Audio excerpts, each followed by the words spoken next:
Good morning. Were you up for the sunrise this morning? Oh, it was divine. Absolutely divine. It was so beautiful. Mind you, I needed something to cheer me up because I've got my bad hay fever and everything. Last night, I was so bunged up. Every time I rolled over like that, I stopped breathing. Kept waking up, going, like that. And it happened over and over and over again. So I'm a little bit of an exhausted boy today, but got a fabulous show lined up for you, as always. Would you like to have a look at today's menu? I don't know if we're doing it posh way or old way. Oh, we're doing it the posh way. Coming up today on tools, tips and techniques we have 8 o'clock, Tailor's Tool Time. That's me on my own, full of books and gorgeous notions. 9 o'clock, Applique tote bag. It's more than an applique tote bag. That's with Jennifer Mills. Then at 10 o'clock, I've got the perfect pre-cuts for you. And then at 11 o'clock, we've got Jennifer back. Fit and flare dress. It's a lovely dress, really lovely. We've done it in two-tone, two-tone. Two-tone dress is fantastic. Anyway, we want you to get in touch. Excuse me. We are a very interactive show. Oh, excuse me. And this is how you can get in touch. You go to our website, www.sewingquarter.com. You click on Watch the Show Live, watch today's show. Then you get a bigger version of me there. And then what you do, just showing the menu again, that shows how many seconds behind you are. Now you see to the right, oh, that's sorry, Oh, it's got some issues, so it'll be another day of issues. There we go. So when we're auctioning something, when we're in the middle of a sale, you see where it says add to your basket on the right-hand side there? They had a papaya fabric bundle yesterday, and all they do is you click on, put it in your basket, and then you go up to your basket. Oh, now look, you've got lots in your basket now. You've got a Touch Divine quilter necklace, you've got an automatic needle threader, and you've got the papaya fabric. What you doing, Hannah? You're going crazy. So that's what you check out. Make sure you check out your baskets. Right now, if you scroll down the screen, you see there it says message the studio. What you do is you can write a little message there. Now, if you write more than 2 sentences, it does get cut off. So you can just write, hello, John, and your question or your comment or anything like that in there. And it comes straight, how do... Anyway, how do you do? I think she was going to put. Anyway, you just click on send your message and it will come through to me. Or, of course, you can send an email, which is studio@sewingquarter.com. Studio@sewingquarter.com. If you're going to send in photos, please send them into studio@sewingquarter.com. Then if you carry on down there, in a minute, all of those will disappear because that's all of Natasha's stuff for yesterday. Now, obviously, there's a few things with oh, no, they've come back. Oh, there you go. They've all disappeared. See, they've all disappeared. So now, what will happen today is, as I show you an ocean, as I show you fabrics, as I show you a pattern, it'll appear there in products from today's show. Now, after the show, if you're watching after noon and you want to buy something on the web, all you need to do is go to products from today's show and just click on there and you can put it straight in your basket. I know. It's fantastic. Go. Right, Jay's back, everybody. Jay's back with his, and he's waving his... Don't wave that arm, Jay. He's waving his manky arm. You know, his shoulder popped out, dislocated. So the physiotherapist has said to him, it might pop out, it might not pop out today, but don't carry anything heavy. So this will be interesting. We've given him more, not on purpose, given him more things to do today. Now, Jay, it's very warm in here. Have you put it on heat, or is it? He's not been in for 2 weeks. He's forgotten how it all works. Right. Where am I going to start? I'm going to start with this book. This is a fantastic book. You might have seen it before, but I just want to point something out. It's called Pattern Making Templates for Skirts and Dresses. Now, what it is I need to go back. I need to go back before we go on to the book. It's $12.95. When you make dressmaking, you get patterns and things like that, don't you? And they have all been fashioned into the shape of the outfit that you're making, the garment that you're making. When you're making clothes, when you're drawing up your own patterns, which is how I train to do it, you draw up what is called a basic block. Now, that has no style, it has no significance apart from the fact it is the shape of your body plus ease. See what I mean? So you draw up a basic block, and then what you do is you create the seams, you create the shapes within it. Now, when I'm creating a pattern, I take the person's measurement, and you literally have a mathematical, what's the word I'm looking for? You literally have to draw it up using mathematical angles and measurements and things like that. This book has done the most brilliant thing. Let me show you, right? What happens is, it's called, chapter 2 is called, your body, your block. So what you can do is you can print up a block that is perfect for your body, and then you can adapt it to make, in this book, skirts and dresses to suit you. Now, what you do is, this is the section here. What you need to do is you need to work out what size you are. So if you're, say you're a size, let me just put so say you're a UK size 12 and you're a 36-inch bust, a 30-inch waist and a 40-inch hip, then you're a size UK 12 or USA 8 in this book. But you go by the measurements sort of thing. Then what happens is you don't have to draw up your own block. You see, this tells you here, the block doesn't have any seam allowance on it, so you have to add seam allowance. The blocks so it's all about different things. It's got the notches on, it's got the fit lines on, and everything like that. But this, you see this here, that is a basic block. So that is exactly the shape of your body to the sizes that you want to go. Say you're a size 12. So what you do is that there are 3 different basic blocks in here. There is the darted dress block with set-in sleeve. There's the darted dress full bust block with set-in sleeve. And there is the dartless dress stretch block, which you'd use that one if you were using jerseys and things like that. Now, what you do is you think, so this here, if you made this block up, you would just get a basic dress like this with the darts there, and the darts there, and the sleeves and everything like that. Then what you do is you go to the place in the book. So say you wanted to make, Hannah's put the page where she wants. All right, say you wanted to make the A-line skirt, right? It tells you which block to go to, right? So you go with you've got to go to the darted dress block to get the basic block. So you go back here, and you want the darted dress block, which is this one here. Now, at the top here, there's no need to, you'll see it when you get the book.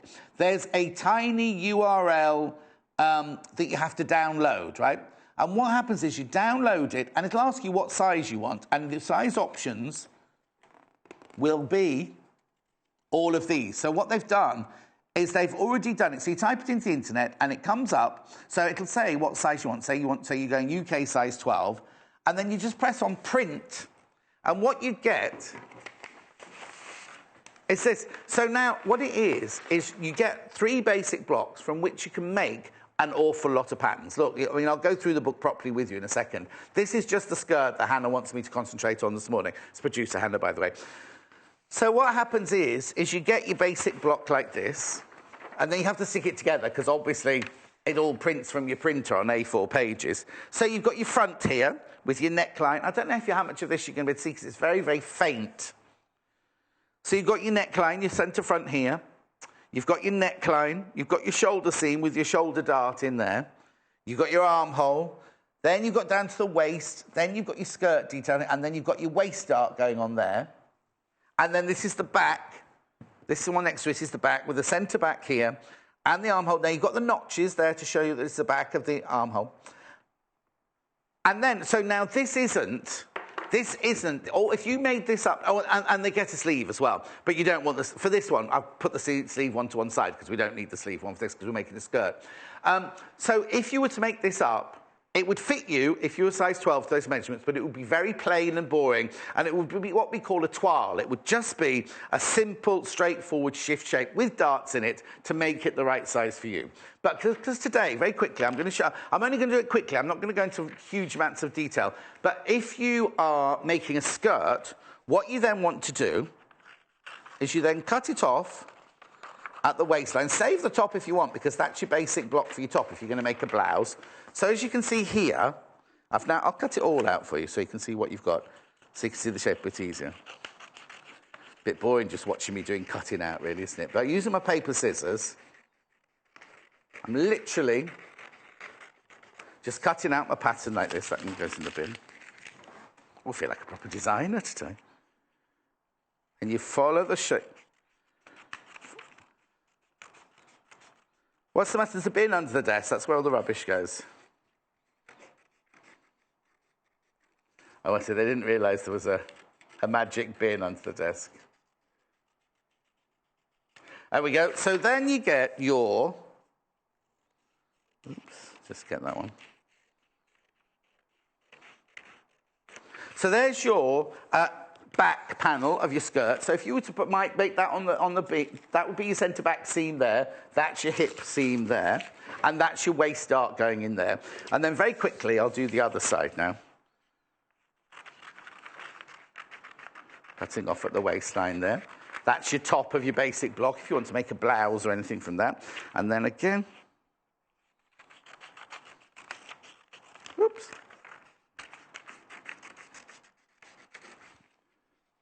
This is the centre back now that I'm just cutting down there. Oh dear, that's not a good start, is it? And then this one here is your hip seam.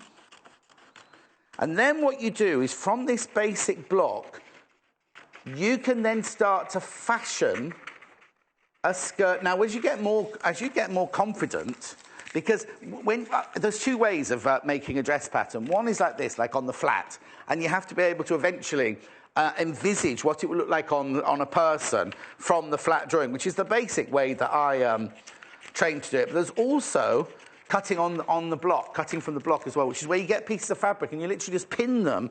I'll do it one day for you. Okay, so Tracy, morning, John. I bought this book and learned such a lot from it. It's very useful. Thank you, Tracy. So this here is the centre back.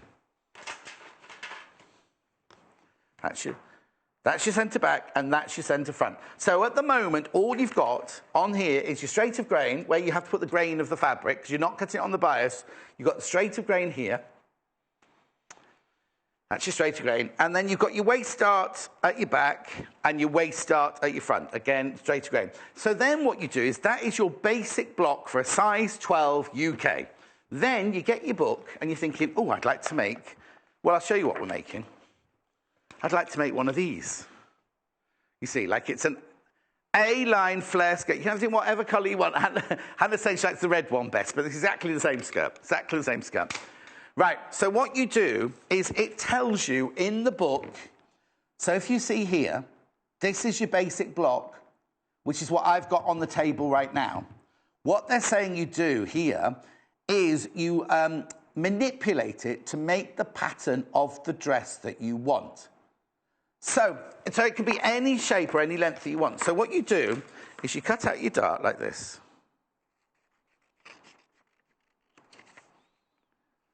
So this is your back, right? And then this is your front, cutting out your dart.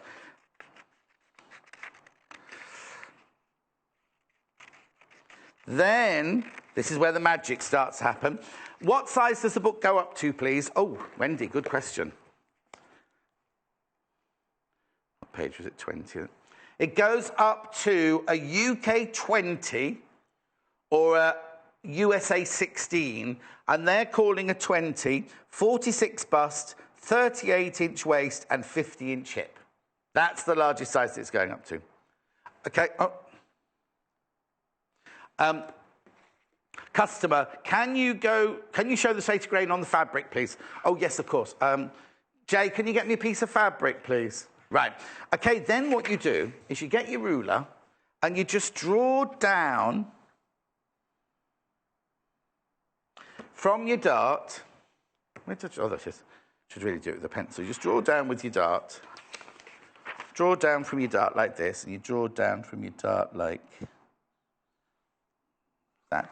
The book tells you how to do all of this. The book tells you. I'm going to show you my copy now, and then I'll show you the book's copy. So now you've cut your dart out, and now you need to mark that there where the dart finishes.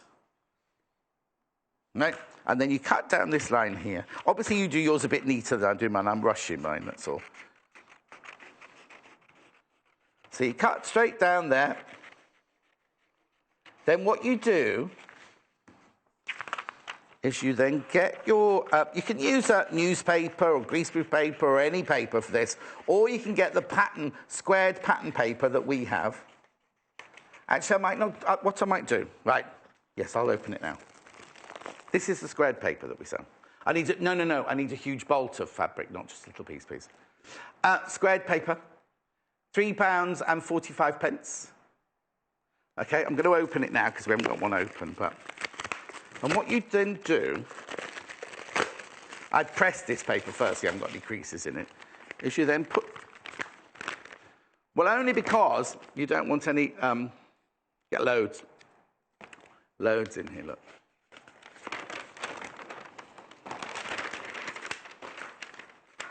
Okay, so what, I'd press this, right? I'd press this. What you do is you get your pattern paper like this, you get your centre front, which you put on the straight of the grain like that. Is that one from the next show? Is it a proper piece of bolt of fabric that's not been cut into or anything? Yeah. I need a piece of paper, a piece of fabric that's not been cut into. Okay, so then what you do, you see, there you go, you've pinned that. So you're keeping your centre front on the straight of grain. And then, so this is how it was. You remember how that's how it was? That's how it was. So then what you do, you match up your dart line there. You then close that dart like that. So we're getting rid of the dart at the waist. And you pin that one down. Oh. Give me the really lovely fine pins, which are, there we go.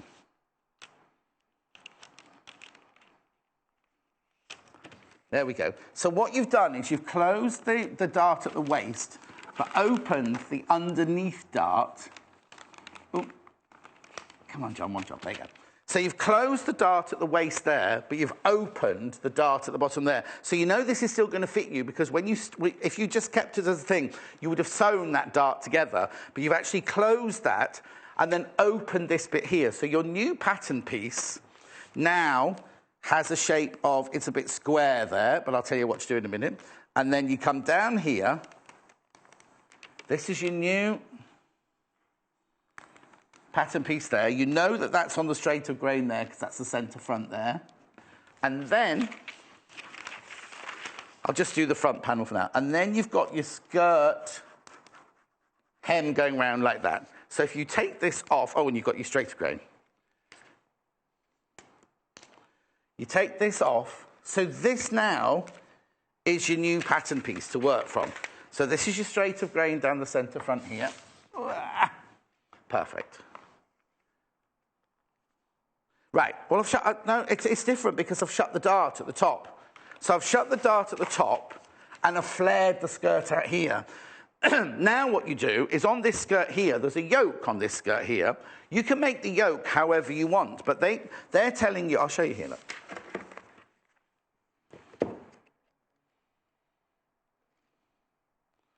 What page, hang on a second. So this is what we've done, right? That's what I've done. I've opened the dart, closed this dart here, and opened that up, so that gives you your new shape. Then what you do is you draw on your yoke for the front and the back there, and it's telling you how big you can cut it and what shape you want to cut it. So if you just want a straightforward yoke going around like that, you would literally just follow that seam. I'll show you what a yoke is in a minute. Yoke is like where, you know, on a shirt, that you're not going to see it on this because the pattern's too similar. Normally you do a yoke on a contrasting fabric a lot of the time. But look, this is your yoke. Can you see that seam going around there? So what it means is it sits really, really flat around the waist. And the yoke carries on around the bottom. A lot of the time what you do is you can gather onto a yoke, so it keeps that bit all flat, and then you gather this fabric on. But you don't need to gather this one on. So you can draw your yoke on there, and that will create your other, the seam for your yoke there. What you can also do is use the French curve. I just did that by eye, but you do it by, I've done it exactly right, but you could measure it normally. Then what you do is you get your French curve. Now, we only have the imperial one left. To create, you see here, I've got a pointy V. Wait, there's like a dip there of the waistline. So what you do is you get your French curve, and you literally match up, oops, that corner and that will create your curved waistline there. See, so rather than have the dip one there, you've got the straight one there. And then if your, this one's okay, but if your hip curve seems a little bit too severe, like that one does. You see, so instead of the dotted line there, I'll then create the new hip seam going through there. Who is it to say? Jurina, that's a nice name. Hi, do you print the batten block in portrait or landscape? You can choose. You can choose. It says on it, but you do it on normal, on A4. What would that be? Portrait. That'd be portrait, wouldn't it? It also asks you if you want American paper or English paper, doesn't it? Because our paper is slightly different to theirs, isn't it? Their sizes. But it gives you the choice of different sizes paper to do it on. So basically, you're creating your own pattern from the basic block. But if I go back to the book, so that's the curve there, 1995, the French curve there.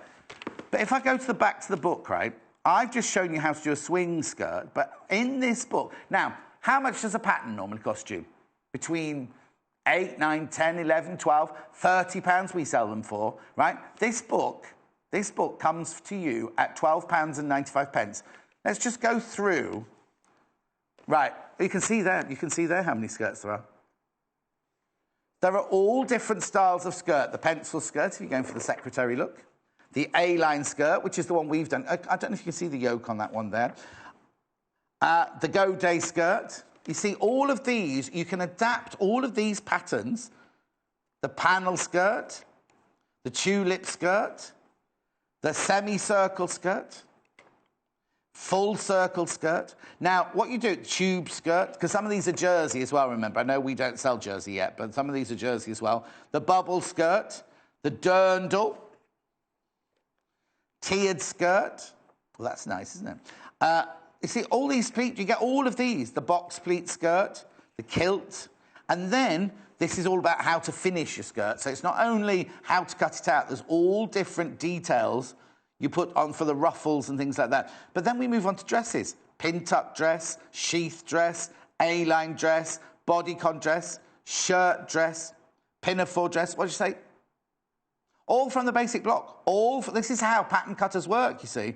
And they've done all the hard work for you. They've told you. But now the thing is, what you need to do, look at all those dresses. Keep going, keep going. Look at that little prom dress there, strapless dress. The negligee. Slip. Wendy says, can you lengthen and shorten easily? Wendy, right, I'll show you now. I'll show you how you lengthen and shorten it now. Let me just get this. Oh, hang on, no, somebody wants to see the straighter grain, first of all. Right, so this is your piece of fabric.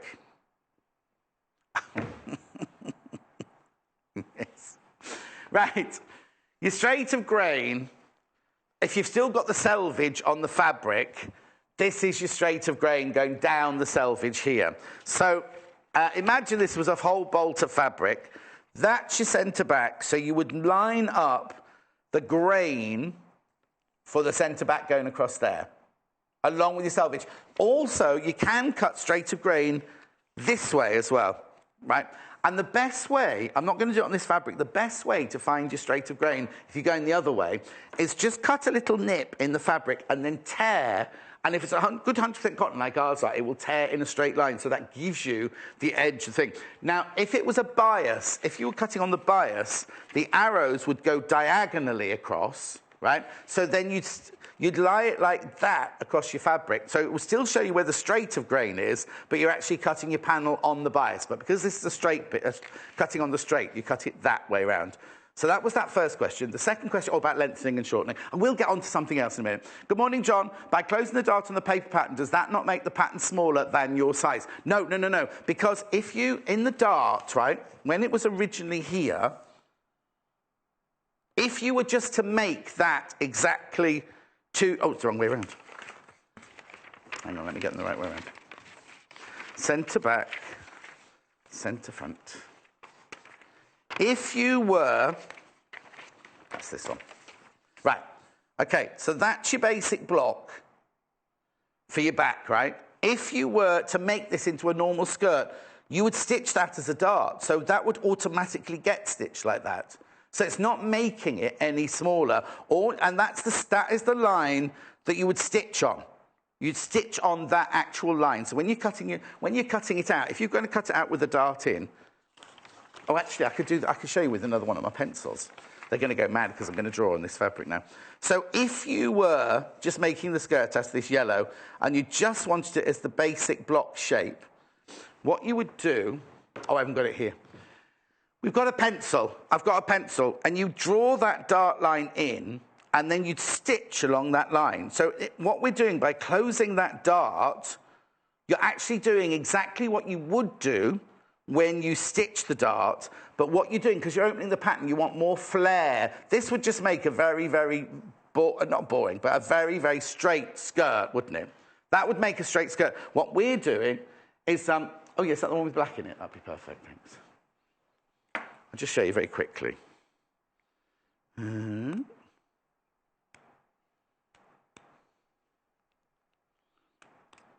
This pencil's coming up in a minute. That's the white, don't want white, want black. Right, so what you do is if you were marking your pattern up on your fabric, you'd mark your dart in like this.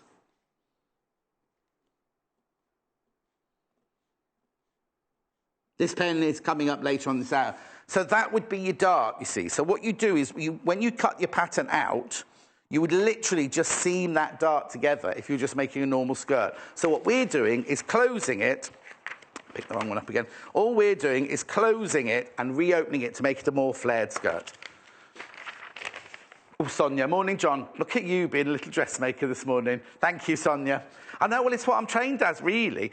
Lengthening. Somebody asked about lengthening. Was that Wendy? Right, OK. So, very quickly... Well, look, we're halfway through the show and I'm only on the first item. I'm ever so sorry, but I think it's quite interesting, isn't it? Oh, well, I hope it's interesting, anyway. Right, OK. So say this is your pattern, right? I'm being rushed here. You wouldn't rush it like me. You want to take your time. Oh, you're welcome. Anne-Marie says, thank you, John. I understand now. You're more than welcome, my love. Any questions you've got, just send them through. If I can answer them, I will do. And, of course, we've got Jennifer Mills on today, who's an excellent pattern cutter. So if I can't answer them, she definitely will be able to. Right. So if this... I'm making a right old mess, aren't I? So if this is your dress pattern, Wendy... Just, oh, well, let me cut it down. Oops. Are you very tall, Wendy? Is that why you asked? So what you would normally do... At your basic block stage, let me tidy up, which is in the book, this one here, what you can do when you're at this stage is you could just lengthen, at the straight skirt, you could just lengthen it if you wanted to, but the best way of lengthening a pattern is by drawing a line across here. Don't just add it on at the bottom. Draw a line across here. I didn't need to do that, I could just follow this one.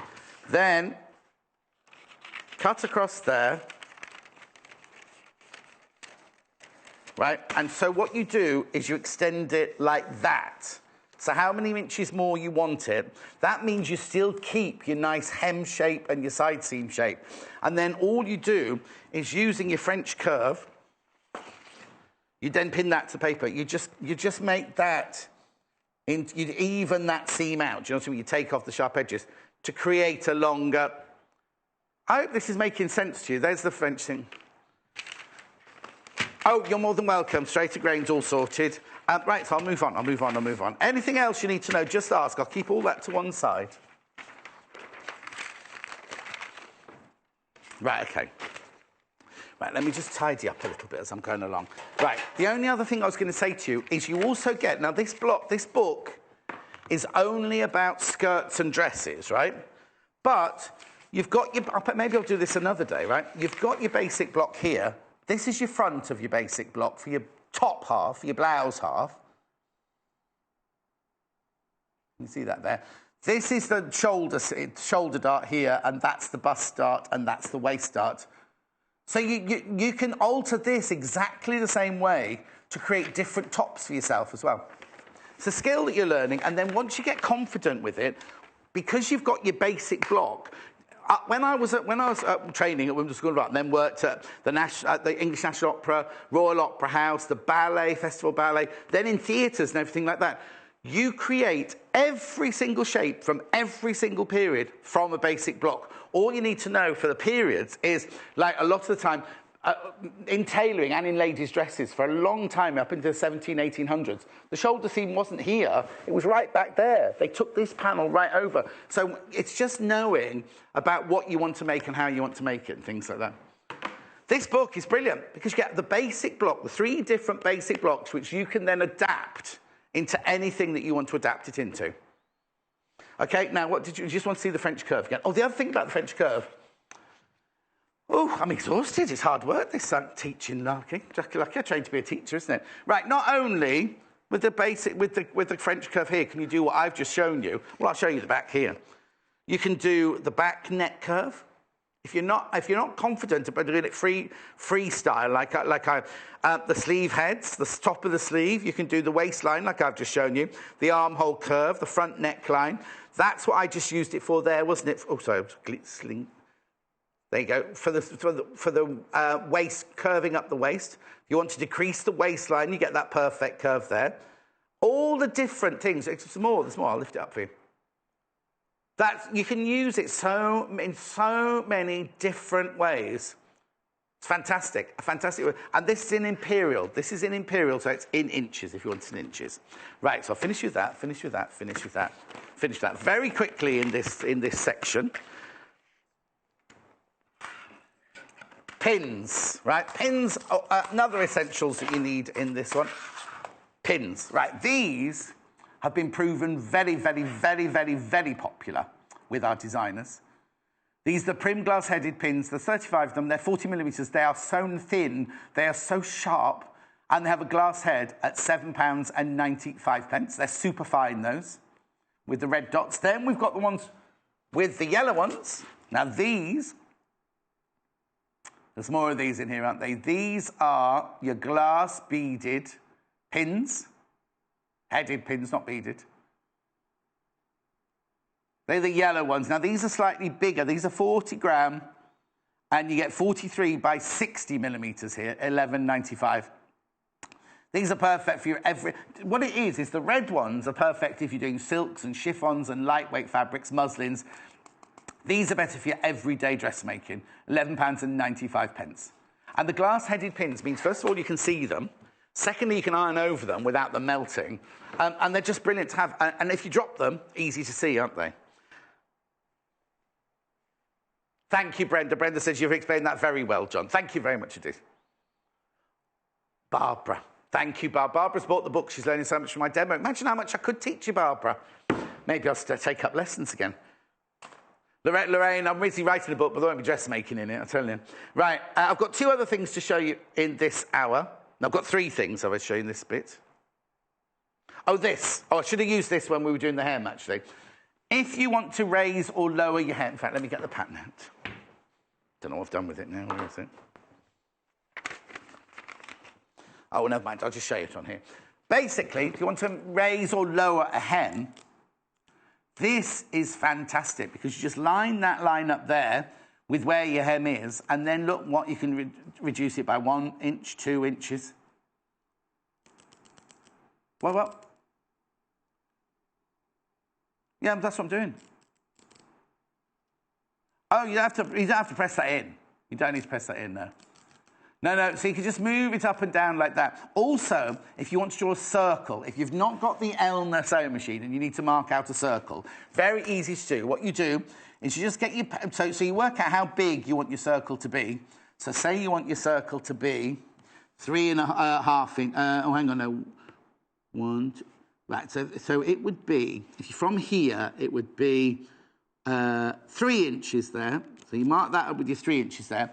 So you put your finger on the point here of the centre of the circle, mark your thing there, move it around, mark your thing there, and you can see, you can mark a bit like a pair of compasses when you're at school, but just a little bit more attractive, aren't they? No sharp points.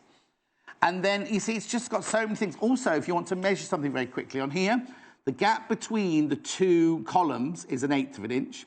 That there is 1/4 of an inch, and that there is 5/8 of an inch. Now, 1/4 of an inch is what you use when you're doing patchworking for seam lengths. 5/8 of an inch is what you normally use when you're dressmaking. And then 1/8 of an inch if you just want to do very close for piping and things like that. Okay, right, that's that. And then last but not least, in this section, I've got this brilliant tape measure. Now, do you know in the old days when you go, well, I presume they still do it now, when you go to Borovick's or any of the shops like that for fabric, and you're buying meters of it, let me just tidy up. They get the bolts down, don't they? Maybe I shouldn't do this, but I'll just get this one off the set here. Right, they get the fabric like this, and they go, all right, John, how much do you want? All right, mate, how much do you want? How much do you want? So what they do, that's how they talk at Borovick's, you see. So they have the bolt like that, and what they do is, now we don't sell this fabric, this is just for display, is they have a tape measure along the side of the desk here, and they measure along the desk like this, going, oh yeah, that's 1 meter, then they unravel another one 2 meters, unravel another one 3 meters. And I said when we started here, oh, we need to have one of those. It's like normally a brass measure, meter rule or yardstick or whatever. But not all of you have got, well, we didn't have space for that on this table here. So you know what we did? We got this, which is absolutely brilliant. It's a tape measure of 1.5 meters in length, but it's got a sticky back. I won't do it because this is our display one, but you peel the back off. I've got it in the packet here. It doesn't show you. You peel the back off, and it's sticky back there. And then what you do is you then stick it to your table like this. So you can cut it off to meter if you wanted to, because it's got the meter mark. Oh, it's got the meter marking there. You can cut it off if you only want to meter. Depends how big your table is, whatever, doesn't it? But it's sticky on the back. Now, what we thought, height chart for your kiddies as they're growing up, or if you're building wooden blocks, you could have it in your woodroom, in your shed. Because if it's just there and you think, oh, how big was that? Oh, 4 cents. It's only in metric though, in centimetres. £2.95. All right. Okay. Hannah's got a friend who's got one of these, and he stuck it on his desk because he does lots of model making. So when it says you're buying this part, and it says, oh, it's 17 centimetres, you can go, oh, yeah, 17, that's to be that big. That's the size I need. It's a good idea. Well, you could use it for anything, really, couldn't you, Jay? Jay could use it to work out how big his sling has to be this month because of his arm, and everything. Right, okay, that's that section done. If you want to see anything else, just let me know. Oh, now, look at John Scott's haberdashery store's been set up across there. Come and join me. Come and join me, then. So we're starting with the book on this side. Now, this is a lovely book. This one's called Practical Sew. Didn't put the brakes on. Practical Sew and Mend. I'll just hold it with my belly, that's all right. Essential Mending Know-How, £9.95. It's such a lovely book, this one. We've got the contents there. What you might need in your haberdashery. We've got most of that coming up today. Different fabrics, basic know-how, threading a needle. Hang on, my glasses are there. I'll just put my glasses on. Making a knot. All the basics. Now, this would be brilliant for somebody who maybe doesn't know that much about sewing and would like to, but it's a step-by-step, and also no question's a silly question in the world of sewing, is it? Buttons and other closures, you see. This is on how to sew. Now, you'd be amazed at how many people don't know how to sew on a button. That's the 2-hole button there. That's the 4-hole button. You must never forget the shank. There you go. Stitching on a shank button. Making a buttonhole. Now, that's a buttonhole by hand. That's brilliant. Sewing on hooks and eyes. We've got hooks. Oh, now you see, they've done it properly. I was looking at one of the books we had the other day, and they weren't showing it properly. This is how you... one day I'll do that for you. I'll show you how to sew on a hook and eye properly. Metal hooks and eyes on a waistband. Poppers, snap fasteners. Oh, that's the one that's wrong. That's the one that's wrong in there. I'll show you how to do that properly. Sewing on Velcro closures. We've got some Velcro here for you, which I've never seen before. Iron on Velcro closures. Replacing metal snaps. You see, it's got everything. And then seams, right? Mending a seam, you see. How to mend a straightforward seam. Taking in a seam if something's a little bit too big for you. Letting out a seam. Jay will need to know that. He's put a bit of weight on while he's been off.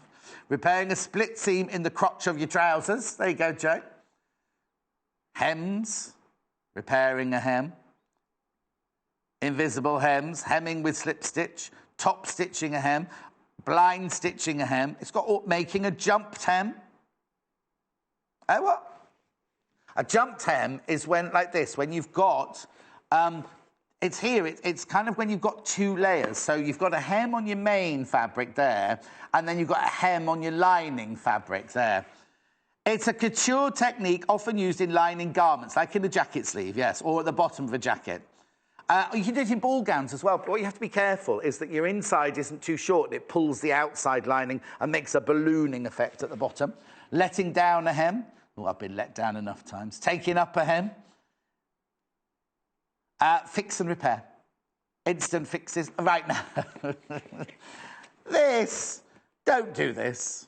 Unless you're in a real emergency at work and your hem's fallen down. Don't use your stapler. But there's this is toupe tape. They call it double-sided sticky tape. It's called toupe tape. You can buy it in fashion shops, like Topshop and things like that.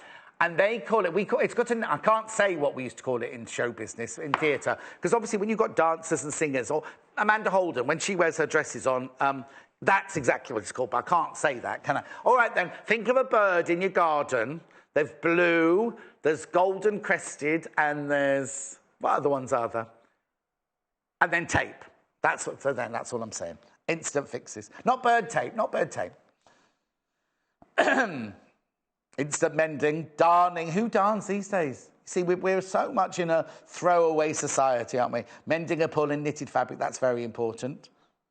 Do you know what I mean? It's got all the little tips, hasn't it? Expanding a waistline. I'll photocopy that for Hannah later.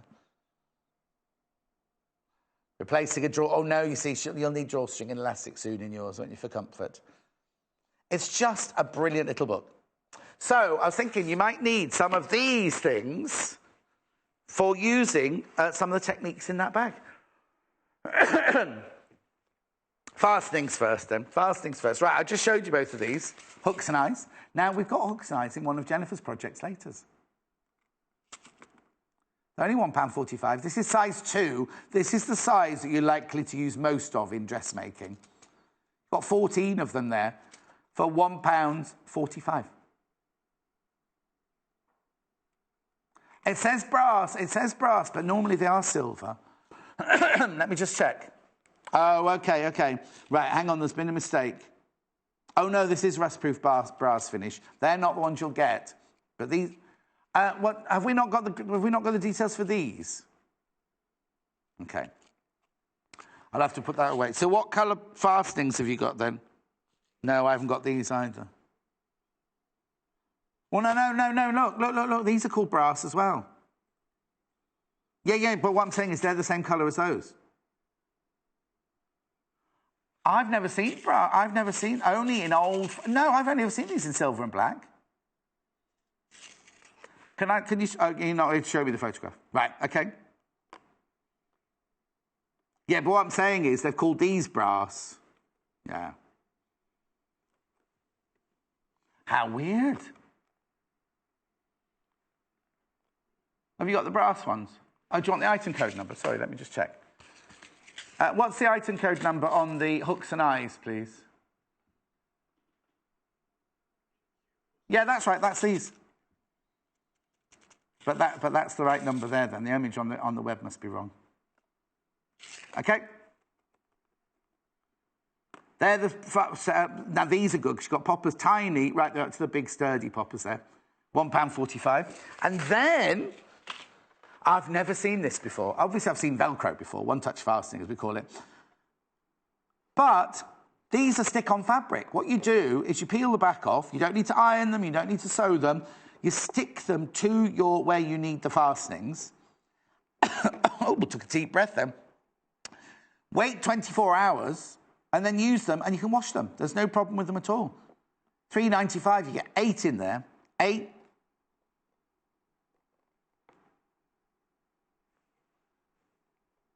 that nice? £3.95, that's brilliant, that is. That's absolutely brilliant. Then, something else you saw in the book. Right. 19 millimeters in width. This is brilliant if you just need to turn up something quickly, like a pair of trousers, before you go out. I wouldn't leave it there all the time. Oh, this one's no ironing, this one. Can I open it? It says you can temporary fixing for hems, shoulder pads, straps, home furnishing, and putting trim on lampshades. How? I'm not going to open it. It's basically not, it's not even an iron-on one. It's just a this is like what I was just talking about, the blue tits and everything. Oh! No, that's a bird, isn't it? That's fine, it's a bird. But this is like the tape I was... I do apologise if anyone's offended by me saying blue at this time in the morning. They're all in as well. It would happen on a Monday, wouldn't it, when all the management are in? Anyway. I did say it in reference to the birds rather than what you use the tape for. But this is double-sided tape. It's not the iron-on one. I thought it was the iron-on one. This is what I was talking about earlier. I was going to open it, but I'm not. I won't. Right, so that's that. Right, now, Hannah's done a little bundle here, interfacing for you. Because it's always good to have interfacing in your stash, isn't it? Look at us, the time's racing away with us in this now. So in this one, you get your medium and your soft and lightweight, both iron-on. Now, let's just check. Did you get a metre of each? Hang on. 90 centimetres you get that one. They're both 90 centimetres by 50 centimetres, both of them. It's like half a metre. So now what you'd use for, we always use the medium one for like linings in handbags, for straps in handbags, for collars and cuffs and everything like that. But you see, like, we can see the difference. You see she's wearing a heavyweight fabric. You use it maybe in the revere, or you could maybe use it at the hem where you put the buttons on the hem and things like that, or on the shoulders. This, she's wearing silky chiffon.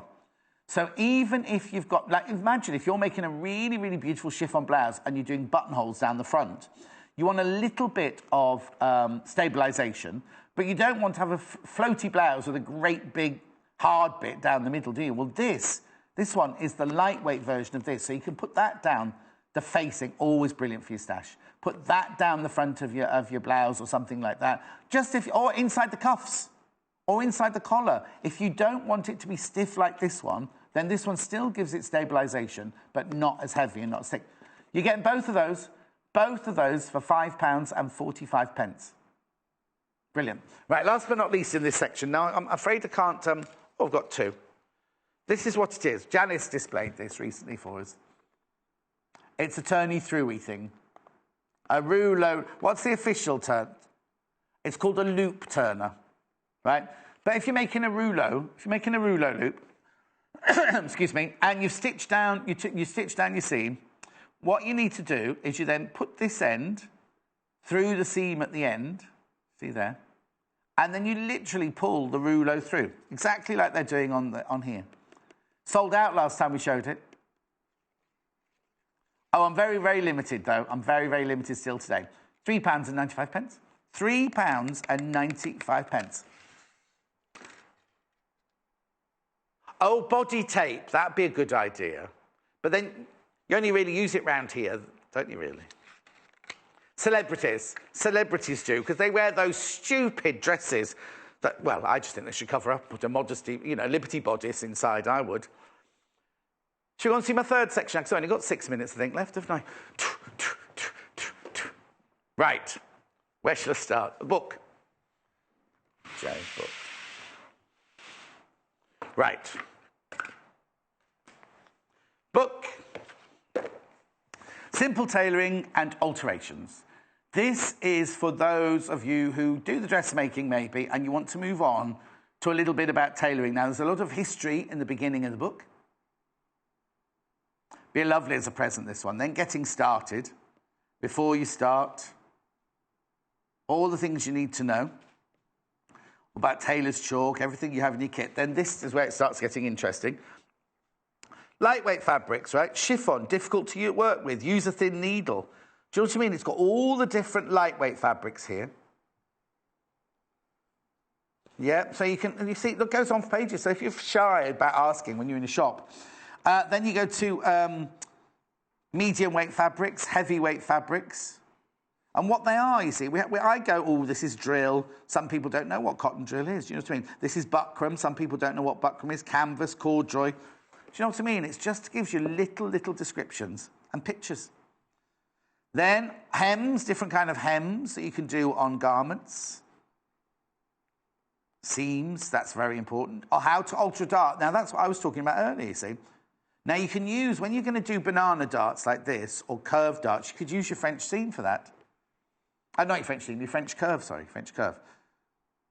Zips, buttons, stitches. How to measure yourself. That's really important, because a lot of people don't know that when you measure a sleeve, right? When you measure a sleeve, I'll just leave that there. You know you measure from the nape of your back here, from the back of your neck there, arm up, so it goes nape to elbow, nape to wrist. That's how you measure a sleeve. Don't measure it like this. Measure it like that. Did you know that? Fact. Anyway, it's got all the different measurements. Also, Jennifer talks about this quite a lot, Jennifer Tailor. If you, I don't know if I've got a tape measure here actually to do it. If you're measuring yourself, right, the first thing you need to do is this. Right, you don't have to use the tape measure, you can use a piece of string or anything. Right? Then what you do is wander around a bit, like she said. Then this will find your natural waist. I haven't done it quite tight enough. That, you see, because I wear my jeans here, go, well, that's my waist, I'm a 36-inch waist. Not at all. Your actual waist is here, and I'm actually about 40. Do you know what I mean? It's kind of like this. So when it says nape to back waist, you know that that's where your back waist is, because people measure all sorts of... If you're doing the length for a jacket, for a coat, for a cloak, you go from the nape to the waist, the nape to the under buttock, the nape to the knee, and the nape to the floor. You see, so you need things like this. A lot of things are from that point. Also, if you're a lady and you're measuring yourself, make sure you wear decent foundation garments or the foundation garments that you're going to be wearing when you make, like if you're making a lovely dress, right, and you've got that old bra on that sags and twists and doesn't support you, right, you'll then make a piece of clothing to fit that. Then you'll put your nice pert bra on, and it's not going to fit properly, is it? So always make sure you've got the right underwear on and things when you measure yourself. Oh, got a message from Melanie. John, I love your teaching. John, I loved your teaching. Done so all... Oh, I see. I love your teaching. Done so all can understand. Just started dressmaking. I've just started reading. Just started dressmaking and has really helped. Going to get the book right now. Oh, Melanie, thank you. So, oh, look, I've got loads to go through. So this is the book, £14.95. Really lovely book with so many different tailoring and alteration techniques. I'd say the one I've just shown you over there is a very basic one. This one is slightly more advanced, and then the temporary, that was completely different. This one was making patterns, right? That was nothing to do with altering or anything like that. That was altering a pattern to fit you, whereas these two books are alterations of actual garments you've got already. Oh, blimey, half the stock of this went. See, maybe I should do more explaining. Half the stock went this morning. Right, graphics. It's one of those where you can download your basic block and then you can make patterns from your basic block. Just be aware half the stock's gone. Right, quickly, I've only got 4 minutes. What should I do? Tailor's hams. Right, these are... And my... Okay, right. So, what the tailor's ham? If you're doing curved seams, if you're doing shoulder seams, if you're doing anything like that... When I was training, we always had the tailor's ham by the ironing board. You always use it. And it's brilliant. I haven't got anything here to show you, but you literally iron... This isn't on, don't worry, this isn't on. You iron around. So if you don't want to iron on the flat, you want to iron seams round. You can use it in so many different ways. Calico or cotton twill on one side. Don't worry, the colour won't come out of this on the other side. It's not a fabric that's got £11. And they're normally filled with sawdust so that... They're normally filled with sawdust so that it just absorbs the steam. You can use your steam on it. If you want to do ends of jeans, because you know skinny jeans these days can't... If you turn them up, how do you press them? You put your sleeve ham in, sleeve roll in, and just iron round it. The same with... if you're doing a children's sleeve, and it's a little sleeve like that, or little trousers, just slide that into the trousers, press round. It's just brilliant. I made exactly the same way. Cotton twill on one side. The cotton pattern on the other side, the colour won't run from that. £7.45. I'm rushing. These two will sell out. They always sell out when we do it. Right, very quickly, there's a bundle here of, so you get the pen and you get the tracing paper. Now, tracing paper, it's not like, we got the tracing paper open. Right, okay. So for £14.45, you get this and you get this, right? I'll tell you what they both are. This is the pen, right? So there are three ways. This has three functions, this pen. I showed you one earlier. If you want a black or charcoal pencil, it's like the old days, you know, the kind of how you can mark with the dark on the light fabric, right? Then what you can do, if you don't want that, you can then go to, you could do white on black, but then the third one, it's just like it looks like a ballpoint pen. Looks like a ballpoint pen. I've got just less than a minute. Oh, come on, John, you've got one job, come on. Right, what you do is you get your tracing paper like you do from a tracing wheel. Let's get the red one. Right, what you do is you can just, like you do with your tracing wheel, you put your pattern on top. If you want to mark a dart, for example, so you mark the dart on your pattern there, thinking, where is it? It's, oh, that's not the best colour to show, is it really? But I'll do it on the white, I'll do it on the white. Oh, it's the yellow, here we go. Mark your dart. There you go, because that'll better. So you've got, like using a tracing wheel, but you're using like the end of the ballpoint pen. So you get this, and so three options in one. You get this, and you get all that tracing paper, blue, orange, yellow, white. It's called carbon. It's not really carbon paper. It's got carbon on it. You couldn't use. Remember the old days when you used to do copying, or a bit like that. We'll bring that back later because I've rushed it a little bit, haven't I? I don't go anywhere. In 3 minutes' time, Jennifer's here making a really gorgeous bag with applique on it. It's really, really gorgeous. Oh, I'm exhausted after all that. I'll see you in 3 minutes from now. Follow us on Pinterest. Search for our Sewing Quarter page and follow us to discover sewing work we create and love.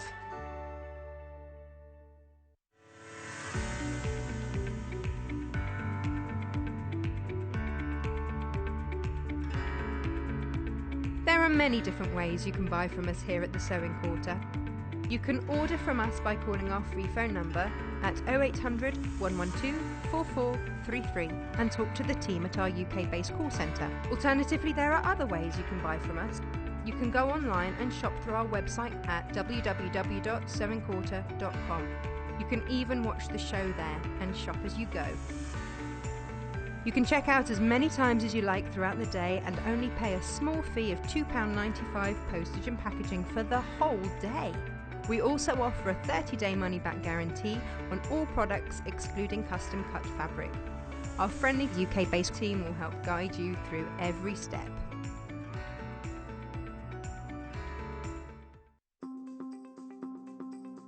So today I'm going to show you how to do a double stitch. Now you would use a double stitch at the start and the end of your sewing to secure your threads rather than using a really big knot. You're going to want to take your needle through the front of your fabric first and then come out back through the front. So I'm using really big stitches at the moment so I can see what I'm doing. You're going to leave a tail before you then repeat that in and out motion. So you can see that's one. I'm going to go back through again and that's two. So you can see I've done 2 stitches in the same place. That's giving me my double stitch. You would then do whatever stitch it is that you're going to go on to do. So I'm just going to do a quick running stitch.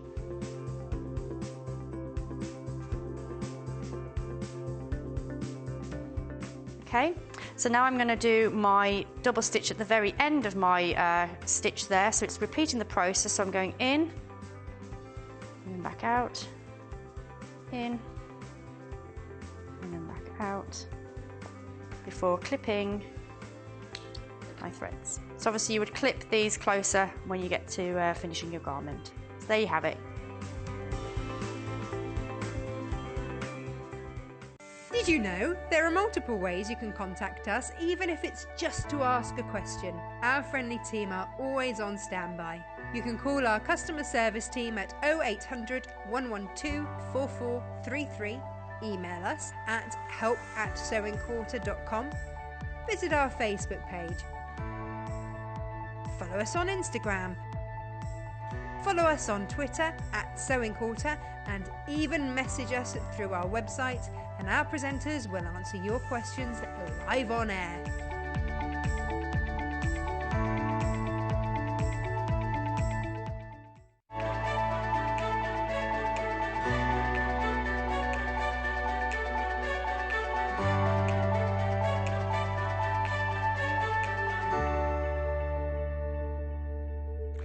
Now, doesn't it look like I've been to some fabulous boutique of homemade gorgeousness, designer gorgeousness? Look at this.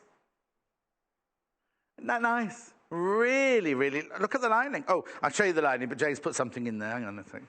Oh, you put that in there. I'll just move that out of the way. Look at the lining. Look at the lining. It's beautiful, isn't it? Jennifer Mills, it's all quilted. It's all quilted. I don't know if you can see that on there, but we'll be showing you how to do this. Isn't it lovely? I've got 3 different bundles to show you. So have a look at the bundles. I'll just put the bag there. Before we go over... oh, no, let me show you the book first. The book that it came out of, sorry. Quilted Bags and Gifts. Do you know what? There are some beautiful, beautiful, beautiful projects to do in this book. It's only $12.95. It's just stunning. I'll go through it in depth later, but it's got all the techniques you'll need to know. And then look at this. Look at the detail it gives you for each and every project. Lovely, that one. Now, there's one, apparently there's one with houses on that Hannah wants to do. Look, that's a little hexy one there. That's cute, isn't it? These are all quilted bags and gifts.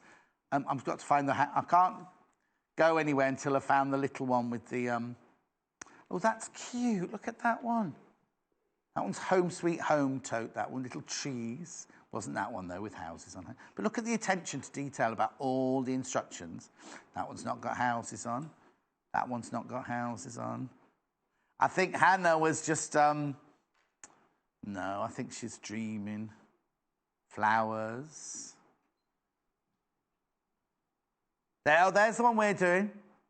Nice, isn't it? Where's the one with houses on? I did that on purpose. There's the one, Hannah. Do you know why you like it, Hannah? Because it looks like, these look like Amsterdam, and this looks like you. That one looks like Hannah. Anyway, it's a beautiful, beautiful, but look at all the other gifts at the back here. Sewing boxes, scissor holders, £12. Oh, look at that. That's nice. And look at the coasters. I don't think you can make the wooden bird. I don't think that's a project. This is the project. Maybe I should start doing woodworking channels. I wasn't very good doing woodworking. Quilt as you go sampler. I think it's a dove, isn't it, the bird? I don't know why we're so obsessed with the bird, because it's not part of the thing, but hang on, let's go back. No, I know what it is. It's a... I don't know what it is, actually. It's a wooden bird. Anyway. That's the book for £12.95. Sorry, Jennifer, I'll be with you in a minute. 3 bundles to show you. You don't get 1 zip to share. You do get a zip in each bundle. So the one that Jennifer's already made is the navy blue one, which is this one. Now you get 3 fabrics, because obviously you get the main fabric, the applique fabric, and the lining fabric. So now you get, in total, 2.5 meters, don't you, Hannah?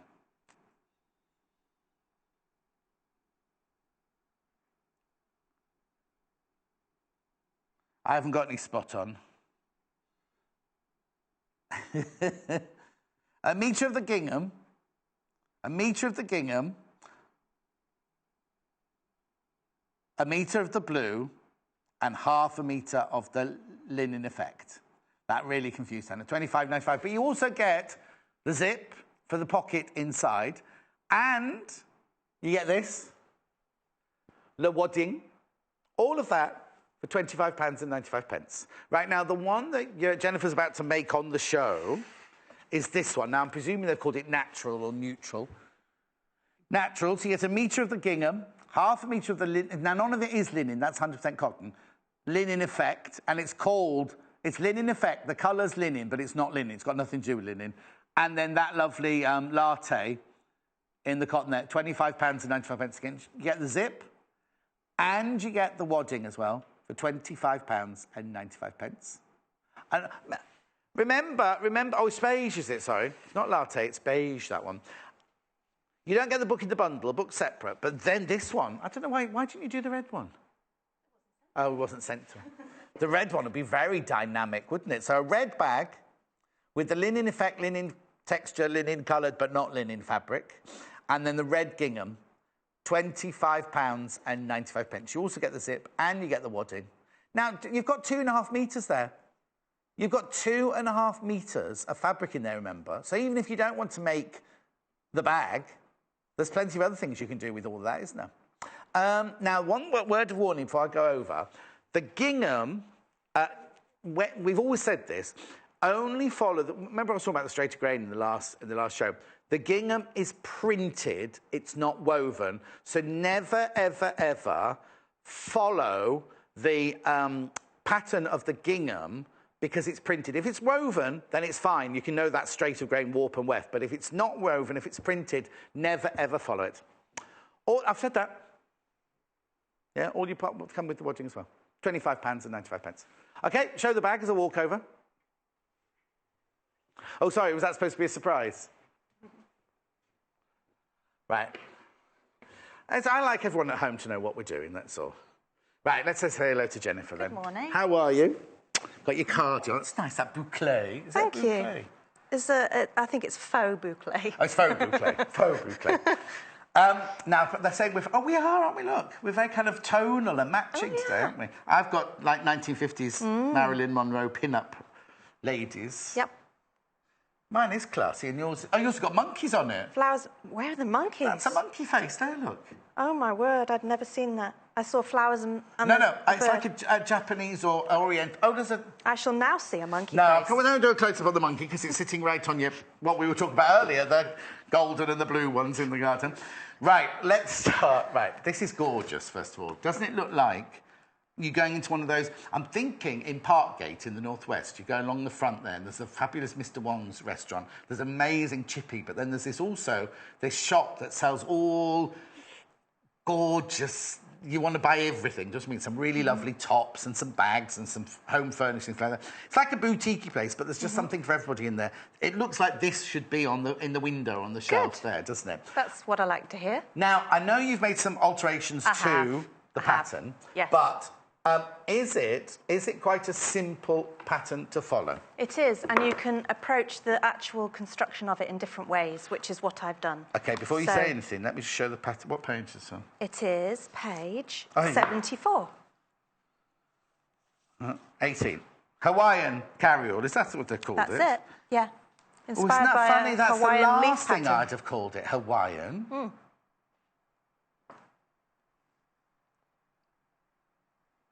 It's nice, isn't it? It's very dramatic, their shape on there, isn't it? So let me show you the book first of all, and then I'll let Jennifer explain how she's done it. If you want to follow the books, Jennifer will explain why she did things her way and everything like that. But it's got all the details on here. That's the bottom of the bag, that's the back of the bag, that's the front of the bag. And then look at all the details there. All the details. Now, this is how they've put the lining in. This is how they've put the zip in. What we're doing today is giving you an alternative, and I'll let Jennifer explain why she's done that in a second. But there's such in-depth instructions, aren't there? Yes, beautifully illustrated, and all the measurements and everything are there. Right. As well. OK. And full-size templates. Oh, where's that? In the back. So a full-size template sheet, so I simply traced off. No enlarging, reducing, anything like that. Oh, maybe somebody's had that one. Oh, no. Oh, is this your book? Or no? No, this is the one I've worked from. So this came in the back here. Oh, who's at this book? Jay? Look, so they're all in the back here. Yeah, and it shows you, it's very clear, where to clip, seam allowance, finished size. So these are our 2 leaves. Oh, wow. So there's other things in here as well, because I've got things that are smaller in here. Mm-hmm. Oh, no, all templates are full size. Yeah, they're all full size. All template. Because I've got a little chicken here, I'm sitting on a nest. Right, Jay. Somebody's had this book and ripped all the templates out the back. Look, they're supposed to be there. Catch. Make sure your shoulder doesn't pop out. So what you could do is you could trace that. If you don't want to cut the templates, you just trace it onto some tracing paper or something like that, couldn't you? Just yeah, that's what I've done there. Yeah. Okay. Oh, now you'll need it. You having the iron on in this hour? Yes, please. Oh, Jay, iron's off. I have to give him a baptism of fire. It's his first day back, and he's been a bit lackadaisical so far. So the first thing you do is cut out your fabric for your bag. Yes. And there's a front and a back, and this is the base. Right. So yeah. Now don't worry that the base looks much smaller because it's creating a box bottom up. It is. Isn't it? Excuse me. There's the bottom of the bag. So the base, there's that. That's that.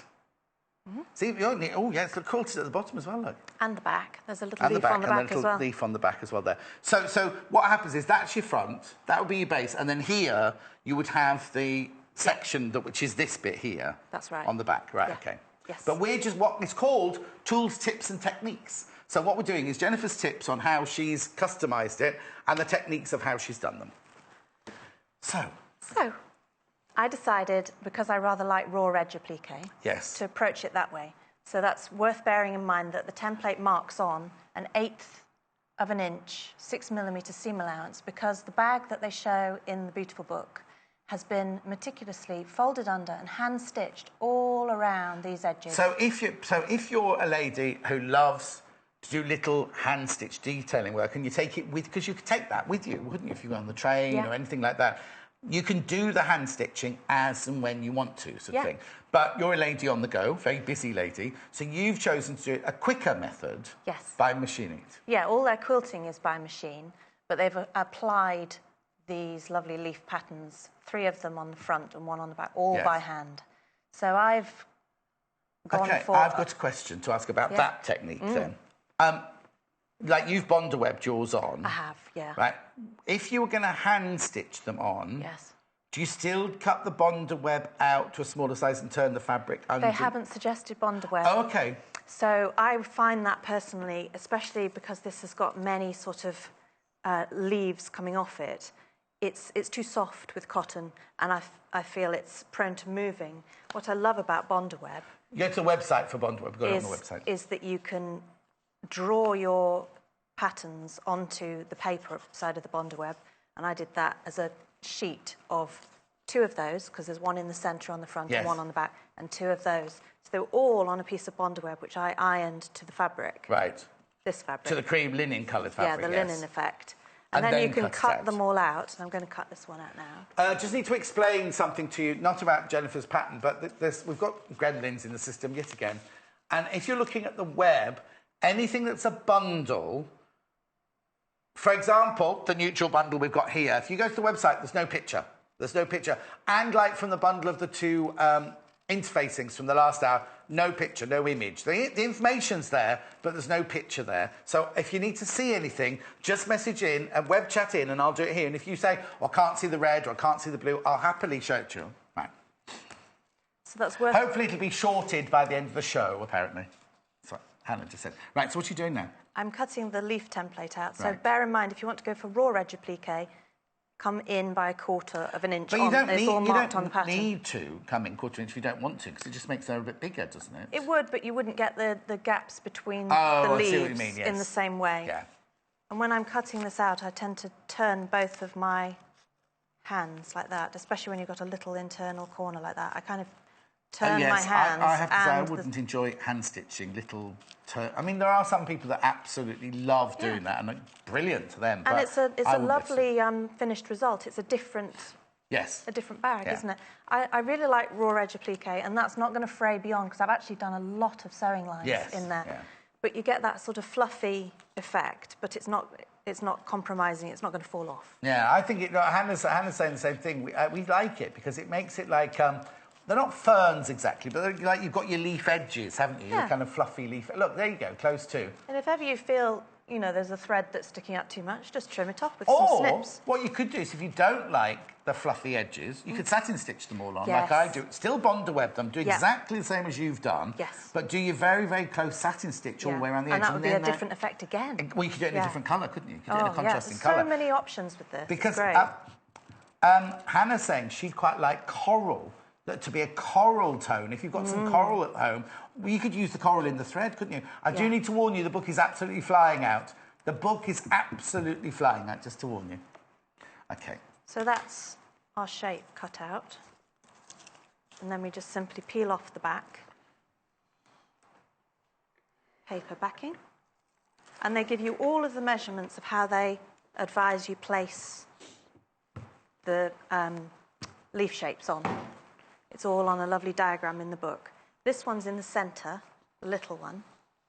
So I just fold that over and do a little crease at the bottom. So that gives me a central crease for my stalk, stem. Oh, so it's dead centre. Yes, and those arc in slightly. But then, if you put them on the other way around, you could have them all bending out. You could. You can place them and have a look for yourself. Yeah, you can really personalise this project. So you've taken the back off there already? I have.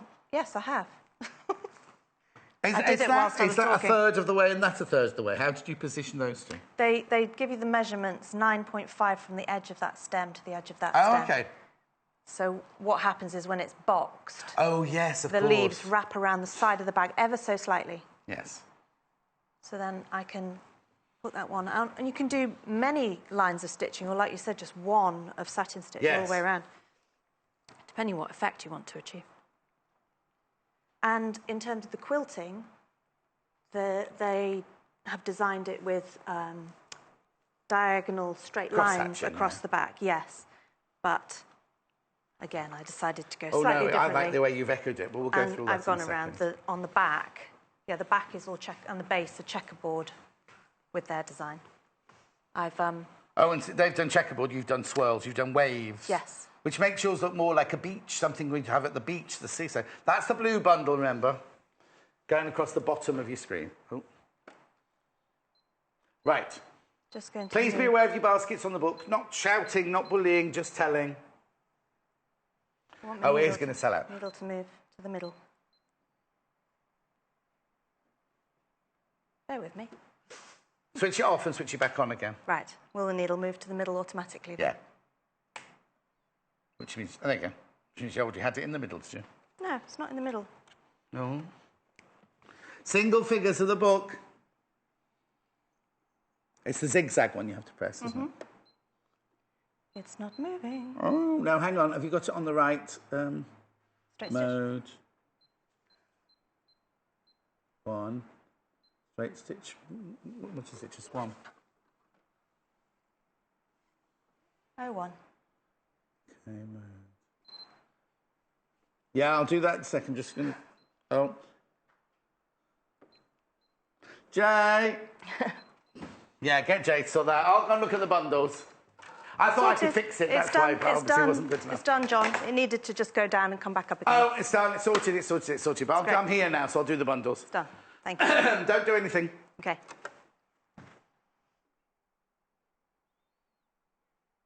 Well, no, I thought I could fix it, you see. That's why I wasn't going to waste time. And I couldn't. So all you did was you had to put the needle down? Yes, just the needle down button. Then it went down and then corrected itself. This is your blue bundle. We've already made it out of. Jennifer's already made it out of. You get 1 metre of the gingham. You get 1 metre of the gingham, you get 1 metre of the blue, and you get 1/2 metre of the linen effect linen, but it's not linen, and the zip, and the wadding there. Okay, the one that Jennifer's making it out of now is the natural one.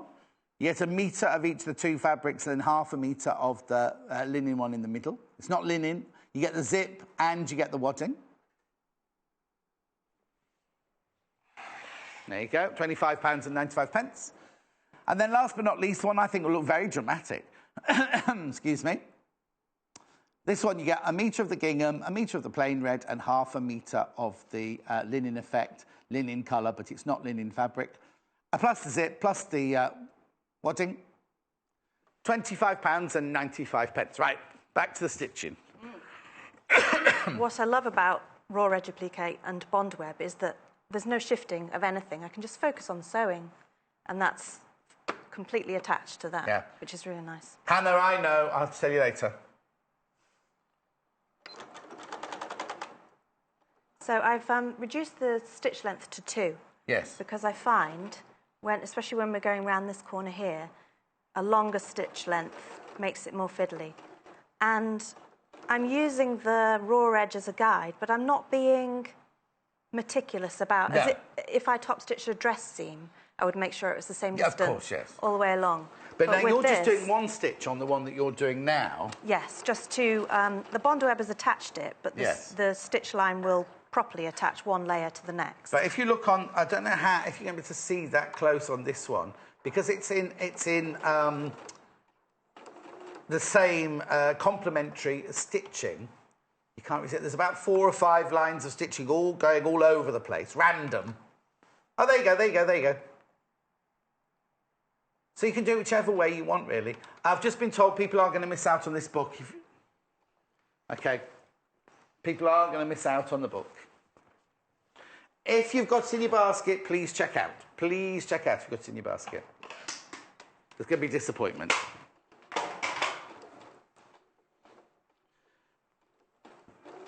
So I'm going for a mixture of steering the fabric.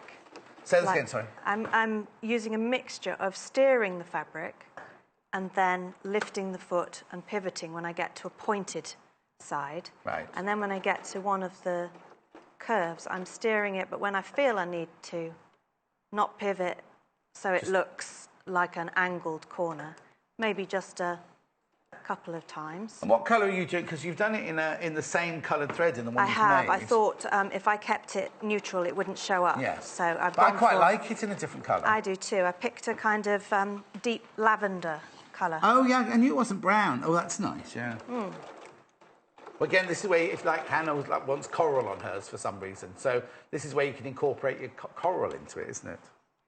And it's a really lovely process where you can just enjoy not being too accurate and having fun with it. And the more sewing lines you have, the more depth it has. And one of them is through the quilting as well, which gives it slight relief. But the first stage is doing all the attaching. And I'm just lifting the foot whenever I feel it's necessary to go around the corner and then steering it to the edge. Hannah's just commented that the shapes look like Matisse, how Matisse did all his collage and things. Now, I've got a very quick story about Matisse, because when I did Notting Hill, it was all, she buys him a Matisse painting, doesn't she, in the story, right? On the wrap party, not only had she got paid millions of pounds, she also got a Matisse painting from the producers, right? And she left before everybody else did, because we finished filming after she'd gone. So then we had the wrap party, and then Hugh got a Matisse painting, and all the actors. So I'm like queuing up for my Matisse painting, going, I wonder where mine is. No. So what did you get? Got to ask. Just my wages. Oh. Well, no, I have to admit, the same people who made Notting Hill, we'd also done Four Weddings and a Funeral. And when they did Four Weddings and a Funeral, they had no money. So we all agreed to work for a third of our wages, because it was a 6-week film. It looked like great fun, and we thought it was... And, of course, it turned into the monster that it was. And so when they came to do Notting Hill and Love Actually, they wanted the whole same crew back to do it, you see, and with a decent wage. So that was our payoff. But I didn't do Love Actually because I'd left the film industry by then. Anyway, carry on. OK, so I can sew that one, or I think as I've done that one, we can leave that. We get the idea, I've got a question don't we? for you. Would it be easier to use free machining? Lots of love, Irene. That would be another approach to it, which would be a lovely effect. That would be more sketchy. So, yes, you could, where you drop the feed dog. Oh, OK, yes. I'm guessing that's what Irene means. Yeah, but you can do that on this one, can't you? But you have to change the plate. Yeah. But you can do that on this one. You've got because this machine, is this the 680 you've got there? Yes, it is. Yeah. The 680 comes with all the free motion feet as well, so you could do the hoppy one or any of those, couldn't you? And with free motion, you could do all sorts of different swirls shapes. And all sorts of things. Yeah, that would make it really rich. And if you use the silky embroidery thread as well, that would really... You're changing it completely now.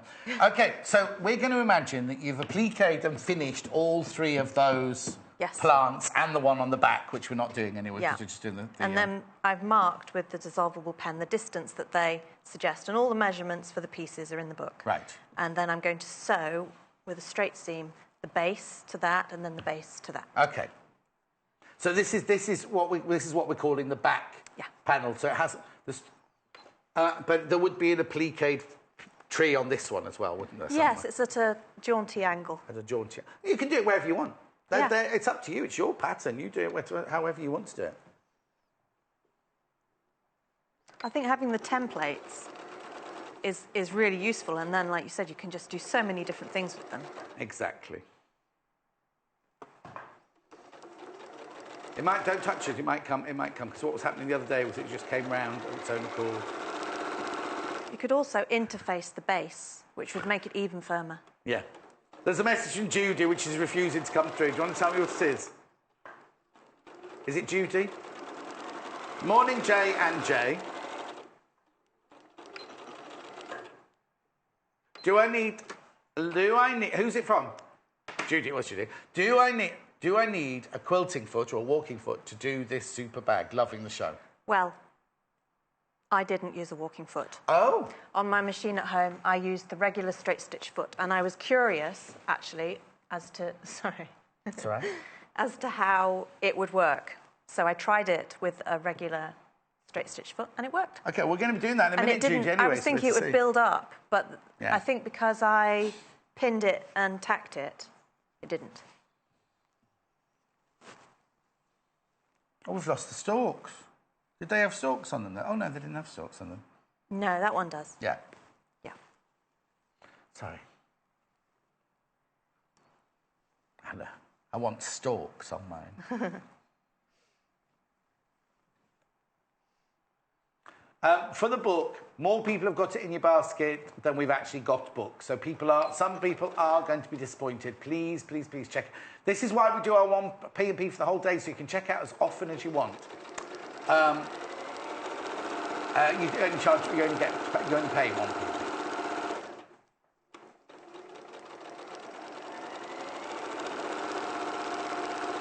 Oh, Lynn. Well, the thing is, oh no, so you can't put it in your basket. Lynn.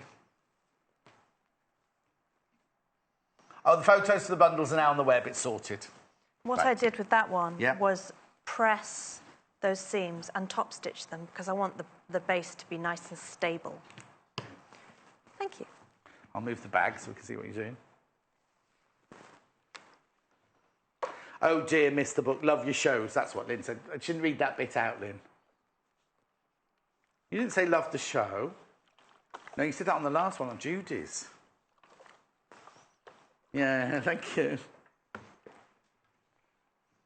I know, everybody loves the shows. It's fantastic.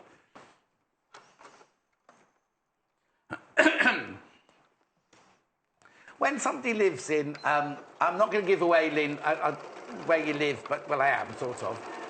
And when you say Greater London, right, we mean the outskirts of London, don't we? Don't mean inner London. Does that mean you live in one of the posh villages on the outside of the town that you live in?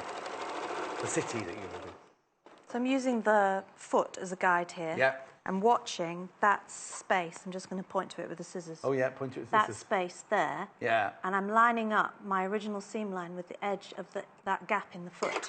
And I find that really useful for lots of top stitching. And then I'll go straight round to the other one.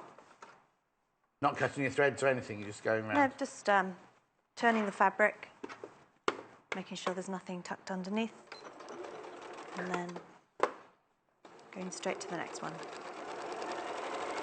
Oh, got a question from Paul. Hello, J&J.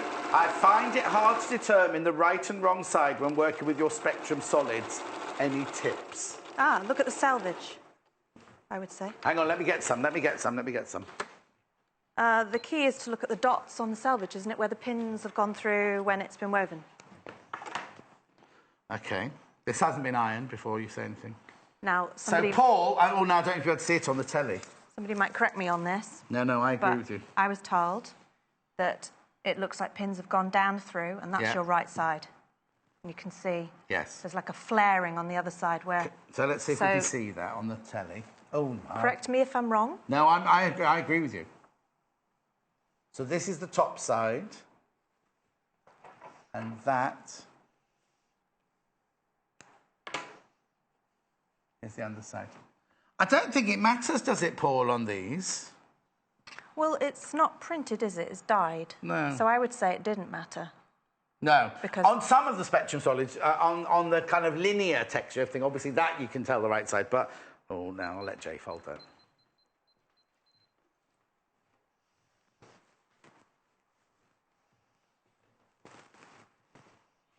Okay. So now the wadding comes in the kit. Yeah. And I would suggest if you find that too much of a piece to work on all in one go, again, I'm changing things slightly, but I think that's the beauty of making things, isn't it?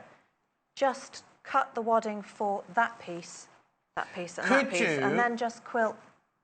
Could you, would it be too... Oh, no, because it'd be caught in the seams then, wouldn't it? I was thinking, could you not quilt each piece before you sew them together, but then you're going to have wadding inside the seams, and maybe you don't want that. It would, yeah, that would feel different, but I wouldn't rule that out at all. I still think it's an option. But if you're a beginner, sometimes something large like this can be a bit daunting. Hang on, you must have wadding in those seams there. Yeah, you do. Oh, so this is what I would do, right? This is what I would do. Do tell. I would make that panel like you've made it. I'd make that panel with the leaf on it, and I'd leave that panel separate. I would then quilt each piece before and then stitch that to that and that to that. That's what I would do. I think that would be more manageable for a lot of people who sew. Yeah. So I'm just going to pin that to the wadding. In terms of lining, I'll just mention that while I'm pinning this. Because the quilting hasn't gone through the lining, has it? Because normally when you do quilting, you make a sandwich of all three, don't you? Whereas you're not doing that on this. I've made the lining as a separate piece and I've put a zipped pocket on it. Is the zip...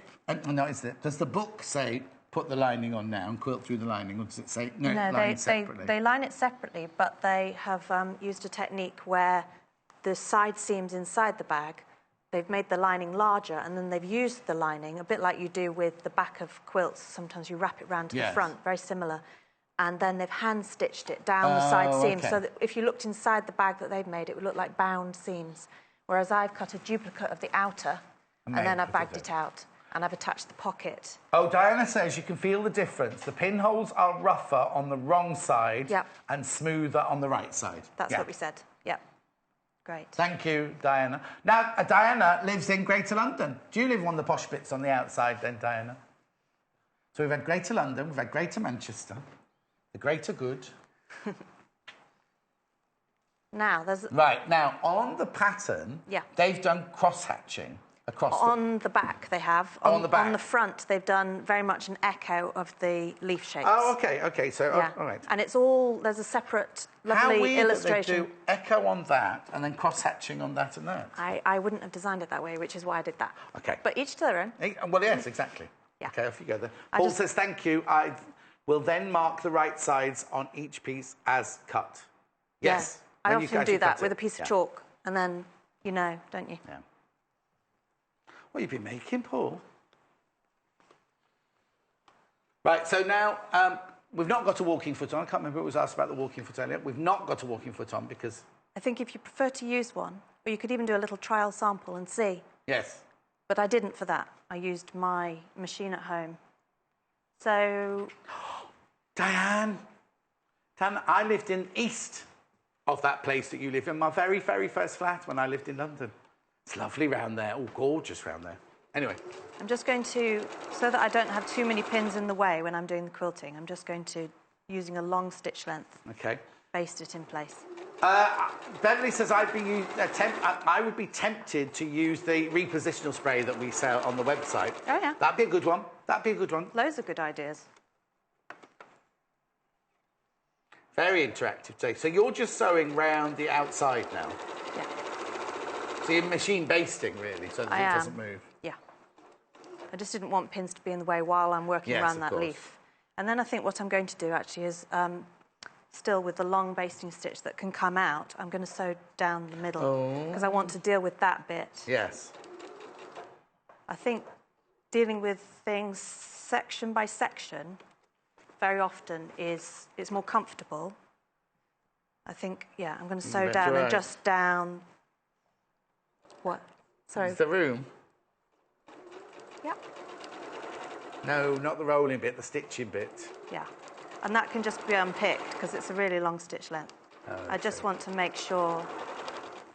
Well, you could make that part of your quilting anyway. You could, yeah. I just wanted to sort of get it all anchored in place. There's always many ways to approach something, aren't there? It'd be lovely to see if you had a class of people all making these, how differently they all turned out. Yes, exactly. Right, so then I think, first of all, I'm going to do the one, because there's one that echoes the leaf shape, and then from there, they sort of radiate out. So you've attached the leaf to the fabric, and then there's one, you can see that's slightly raised there. Yes. And that's because there's one sewing line. If you've got the 680 or you're going to get the 680, there's also an echo foot on that, so you can do this automatically. So that what it does is if you're following the A shape, it follows it at exactly the same amount of distance from the first line. It's fantastic. Diana's the same here. What did I say to make us? Oh, about where it is lovely. It is lovely there. Isn't that near? I think I had a friend who lived in Gwendolyn Avenue. Is that near you? She's an actress. Let's retrieve the foot. Oh, apparently Rowan Keating lives there as well. Do you live near him? What have you lost, sorry? May I have a plaster? Oh, what? Plaster? Nothing major. Oh, just Jay! That's why I didn't want pins in. Because you move this at angles, it's easier not to have pins in. Plaster, please, Jay. Shall I go and do bundles while you do that? No, that's fine. Plaster, please. So the other thing to bear in mind is I'm not reversing. I'm using the locking stitch. If a machine has one, it's really nice. It just goes up and down on the same spot. Oh, yes, yes, yes, yes. Because that is part of the design, I don't want to reverse showing there. No, of course not. Well, especially when you're doing a contrast stitch like you're doing now. And I've also taken the stitch length down to 2 again. Okay. So little tip here as well is if you are, what's the word, prone to cutting yourself and getting blood, like this one I used to make wedding dresses, what you do is if you chew on a piece of thread, cotton thread, right, keep chewing on it, then if you get blood on the wedding dress, you just take the ball of, it sounds horrible, but the ball of chewed thread has to be cotton, it can't be polyester, and dab it on the blood and it lifts the blood out. I've kind of proved my point about why you shouldn't have pins in there, though. So there's good in everything. Yes. Did you say there was another message come through?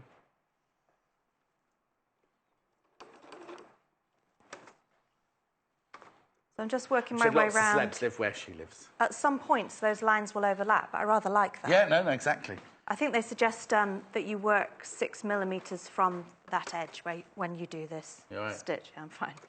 I can go and do fabrics while you put the plaster on. Okay. Put the plaster on. Come with me. Where Diana then? Are you a celeb then, Diane? Where Diana lives, there's lots of celebs apparently. I know. I'm not going to give away where she lives, but it is beautiful there. I've got what? Oh yes, I'll do that one on here. We haven't covered the handles. Who's nicked my handles? Oh, Jay, you carry on doing that. You carry on doing that. I'll do the bundles first. Why did you move them out my drawer? Because that's where I keep everything.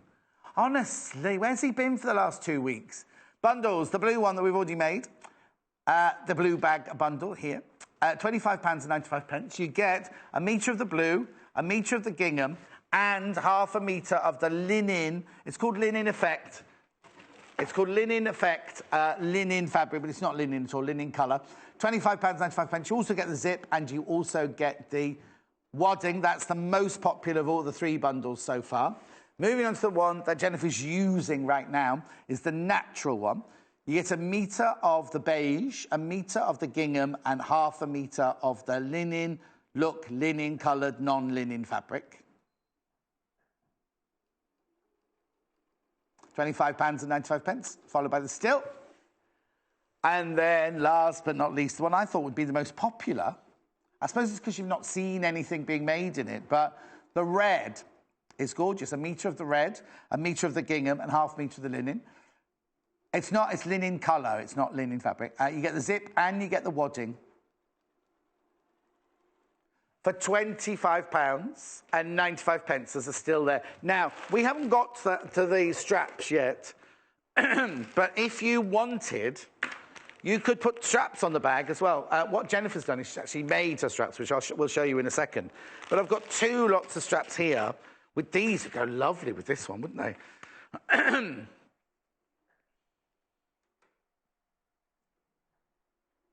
Put it on the material. There they go. These are prim bag handles. I don't know why they're called beaty or beat beige, plaited beige. Now, all you do is you just have to make a loop that goes from inside your bag to hold those in place. But they'd be nice. Look, I'll show you them, hold them up like that. You obviously get the 2. I think they'd look lovely with the natural. And then I've got these. Oh, that's how it comes in a packet like that. Oh, I do apologise. And then these are the leather ones. Now, I'd put the leather ones on the red one, I think. Maybe the blue one. Now, these have got holes where you can stitch them onto the bag. I don't know if you're going to see them through the plastic. Oh, yeah, there you go, look. So you could blanket stitch those on to the bag once it's finished, couldn't you? £19.95. Now, they're saying that they're leather, but it doesn't say leather there, does it? Anyway. If you're making one of the other bags in the book, maybe you'd like to put those handles on them. Right, let's go back. You all right? Right, yeah. Yes, based, don't pin, especially when you're turning this many corners. So it's starting to give it some relief.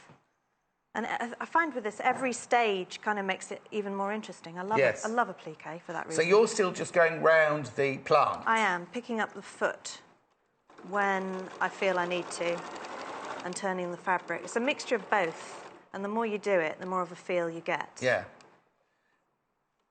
Oh, they are leather. They are definitely leather, those ones. It reminds me, there's a restaurant in Richmond upon Thames on the river. I think it might not even be still there because I haven't lived there for 5 years now. But it was called Colorado. And it was like, when you went in, the garden was all like a desert. And there were like big cactuses and big plants like that. But then they'd also have like, you know how on the films they go through the desert and there's like a cow's skull and things like that. Or one with... So there'd be things like that. Oh, it's lovely, Richmond. Richmond's not far from our friend Diana. So I'm just making sure... Oh, she's not a celeb. She's not a celeb. Just posh. It would be fun to try the walking foot another time and also see how different it feels doing this same process. Because there's a lot of corner turning with this particular leaf shape. So I'm almost round back to the bottom where I'm also going to do a locking stitch again so that it looks neat. Yeah. Just retrieve my pedal. Why don't you like it there, Hannah?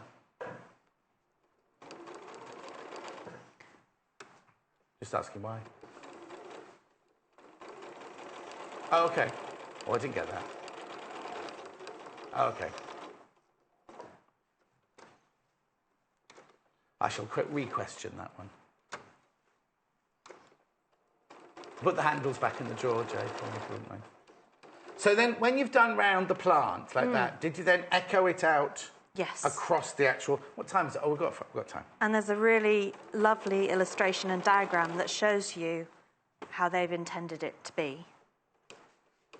So the guidelines are all there. OK, but you can do what you want, really, can't you? Yeah, I did try to stick with those and not go too much off, like I did with the rest of it. I just think it's odd that they've done... echo quilting on the front and then cross-hatching on the back and the underneath. Yeah. Maybe we'll send them an email. So that's a temporary one. I just wanted to keep that in place. So it starts to have this relief, which The is leather quite different to handles, that. they're black. They're black, the leather handles. So we would, should I begin with Yes, some of do the... one, just so we can see, because you Yeah. can already see that it's beginning to get, like quilty, isn't it? You can Yes. see that it's kind of... And I think marking those lines out before you actually begin them could be quite handy with something removable. Yes. And then you're not just going freestyle.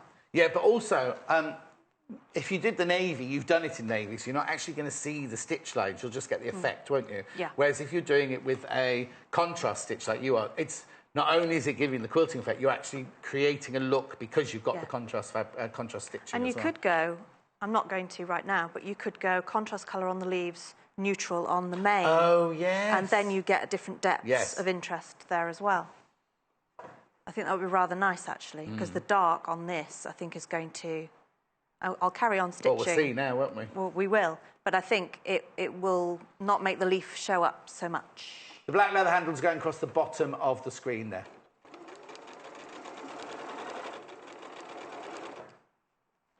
So I'm looking at the side of the foot in this case and just using our leaf shapes as a guideline.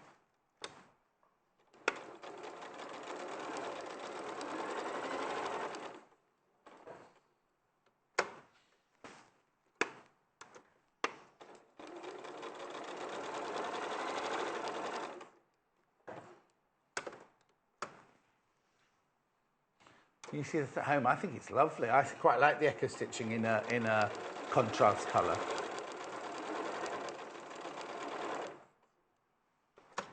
And then you just carried that on through the whole till you got to the sort edges. of radiates out, Yes, yeah. to the top of the bag. It's Now, lovely. when you... OK, so when you get closer to the other one, you didn't carry on that one and then do that one as well. You just let them join together. That's it. Yeah. Yeah. But it's up to you. It's up to you how you do your quilting, totally. So many ways you could personalise this. Definitely.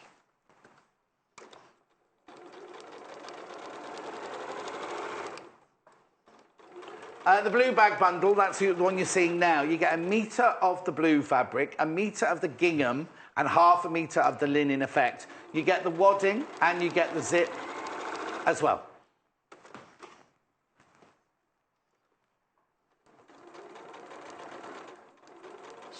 While I'm just finishing this one, should I pass you the plaited straps that I thought? Oh, yes. If you wanted to do I'll talk about the sewn- straps, actually, yeah. sewn fabric if you don't straps. want to buy separate straps, what you could do is you could do what Jennifer's done here and cut a strip of the blue fabric and put interfacing in, fold it over, and then top stitched it down so you can't see any of the raw edges there, and you've made a sturdy little strap there. Or, what you also did, now with this one, did you make smaller rouleaus then? Yes, I made 3 rouleau strips, turned them through, and then sewed them together across the end. Yeah. And then I used the presser foot of the machine to hold them in place while I plaited them. Oh. So I put the foot down on Yeah, on that end there. Oh, I see. So that was like the bit that's attached to the head if you were doing a child's like that. Yeah. And then you plaited them that It's way. really That's useful a good for that. idea, yeah. So you get that effect. Oh, it looks lovely, doesn't it? You see, instead of the plain blue, you could have the plaster effect there. There's enough in the bundle. Now, that's a good point. Did you have enough fabric in your bundle to make... Was there much left over? Yes. Of everything? Yes. Yes. yes. I don't know in terms of exact quantities. No, that's fine. Because I was so busy and engrossed in sample making, I didn't measure. You could make like a little glasses case or something like that, a little purse to go with. And then we must talk about the lining as well, because we've only got 5.5 minutes left. OK. So I'm back to the beginning. And that's one... I buried them.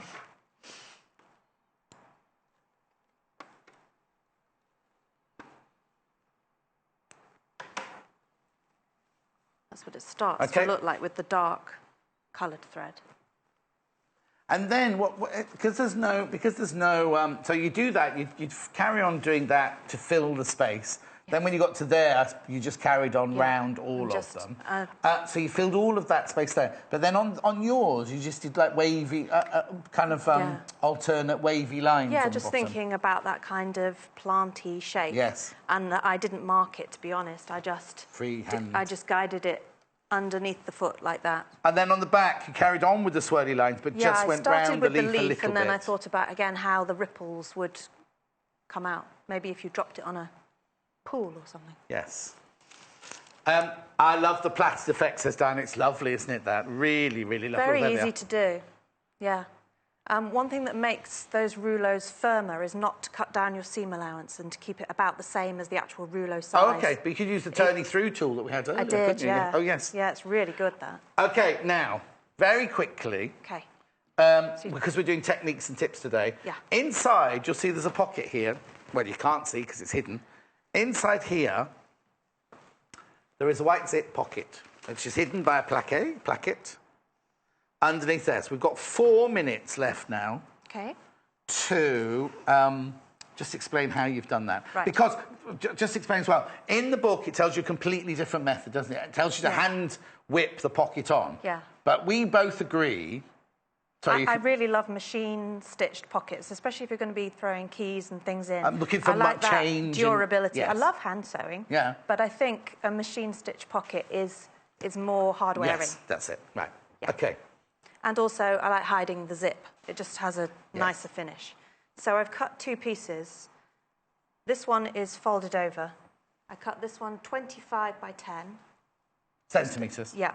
Obviously. So it's 10 that way, 25 that way, and then 25 by 20 for the main. And what I've done is just turned under the edge and pressed it, and then machined zip. What I've done is cut it off short of the end, and you could hand stitch through those teeth if you don't feel you want to machine through those teeth. Yeah. But most machines are okay going through nylon teeth if you go very steadily. But what I've done is cut it 1 centimetre short, so by the time we top stitch the pocket on, we haven't got too much zip to fold over. OK, brilliant. And then from the wrong side, I've done that one first.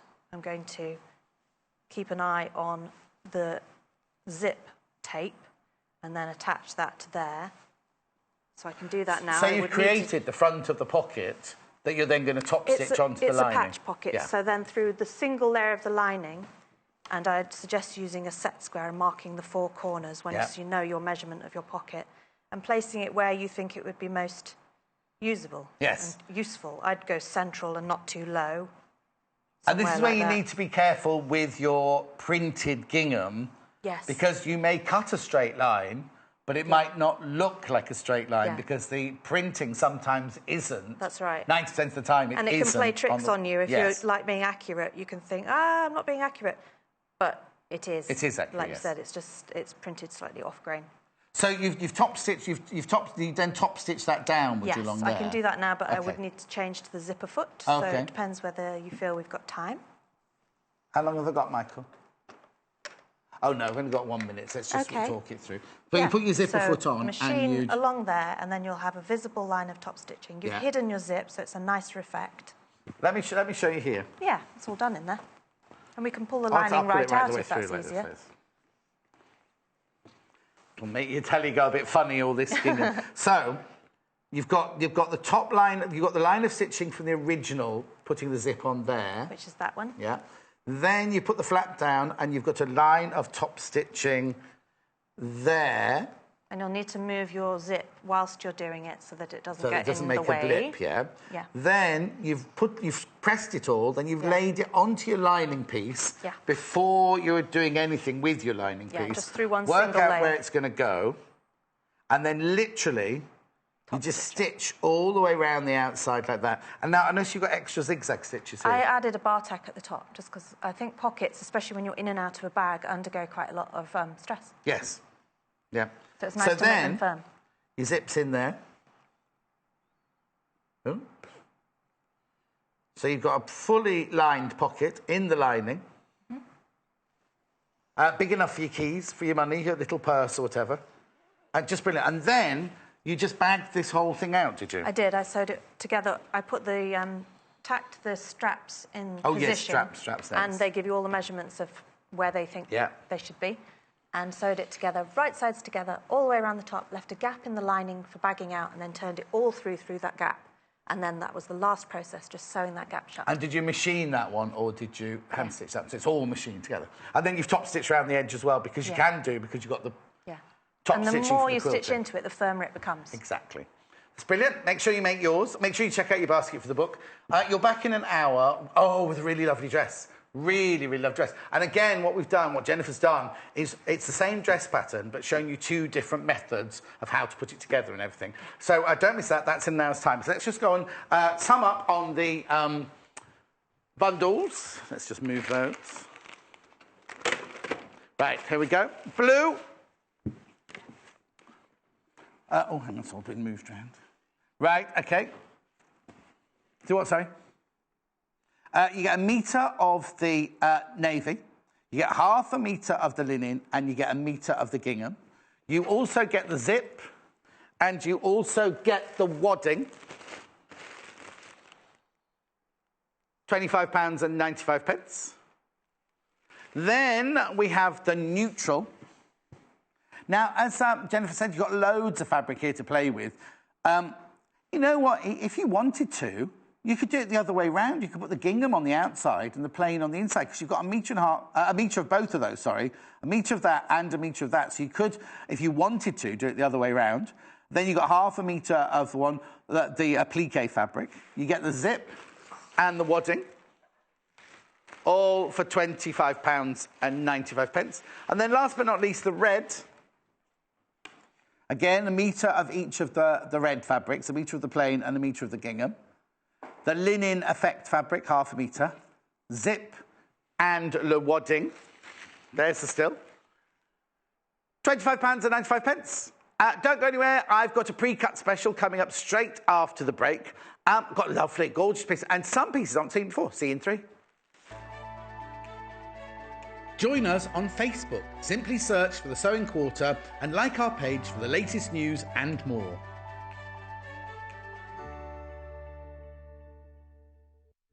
When you spend £10 on your first purchase, you will receive this free sewing kit from The Sewing Quarter worth £14.99. The Sewing Quarter website is simple and easy to use. You can view a live broadcast of the show on our homepage. Get instant access to our online shop, which has a wide range of wonderful products for you to choose from. You can also enjoy a selection of projects and guides which we have on offer to help you enhance your skills and gain valuable tips. Watch the live shows and you can buy the product which is currently being shown on air. You can even message the studio to ask our presenters or team any questions you might have. Below, you'll find all the products from today's show for you to look at and purchase. On the right of the screen, next to today's products, you will find our simple programme guide listing all upcoming shows. So, join us today at sewingquarter.com.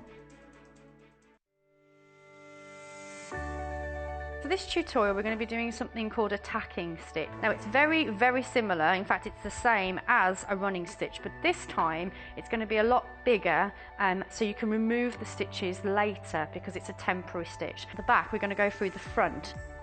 So if I go through the fabric first, so this time you can see that I'm making these stitches a lot bigger because this is just a temporary stitch that I want to be able to remove a lot easier. If I just do another couple of stitches for you. So what you'll be able to do when you get at home and you want to remove the stitches, you should just be able to pull those out nice and easily. Join us on Wednesday the 28th of June when Angie Atwood will demonstrate some tools and techniques that will revolutionise the way you quilt. These amazing templates by Westerly let you create accurate free motion quilting designs and come highly recommended by our experts. Available in several sizes to fit a range of sewing machines, they'll help you create professional looking projects in no time. Angie will show some of the amazing things you can achieve with these handy tools and will demonstrate an array of tips and tricks on all things quilting. So join us for Quilters Tool Time, Wednesday the 28th of June at 8 a.m, only on Sewing Quarter, Freeview Channel 78.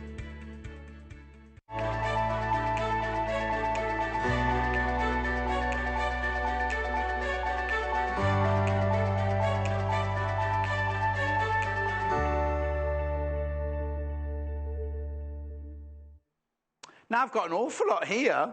That I've not seen before. Got Kaif, got Denise Schmidt. I love Denise Schmidt. Got Tilda Circus, got Dashwood. Oh, got more Kaif. Oh, they're nice. Oh, what lovely Kaif charm packs they are. Then I've got, now this. I've got a book as well. Oh, Jay. I've not seen these before. Oh, I'll start with the linen. Shall I start with the linen collection, first of all? Because I rather like these. I'll start with this one. Where's my book? Have a look at these. I'll open them out for you. This is a cotton linen mix, apparently, this one. Cotton linen mix. Now, I know you can't see anything from there. But I'm going to open them out for you now because they're lovely, aren't they? They're like, they feel like 100% linen, but they're not. They're a cotton linen mix, it's saying to me on the label. Look at these, they're nice, like haberdashery. French.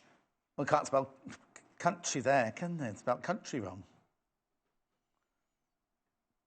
A broderie anglais. Marché, that means to walk, doesn't it? Or market, is it? I don't know. Rose garden, that's in English. Good quality. Isn't it lovely? Anyway, I'll stop doing that. So I've got that. But these also come in it. I love these. There's that one. Also with your French writing on it. Oh, now this one feels like a really lovely heavyweight calico. This one. And so does this one. And then there's the spot one. Oh, I love these. Look at those. So you get two of the cream, or the biscuit. Two of those. Then you get the one that I showed you earlier. Then you get the one with the writing, and you get the one with the spot. £13.95. Now, it's obviously a linen cotton mix, That's lovely. Oh, I think that is beautiful. I've not seen that one before. I'll go through all these properly again with you later, but I just want you to see everything.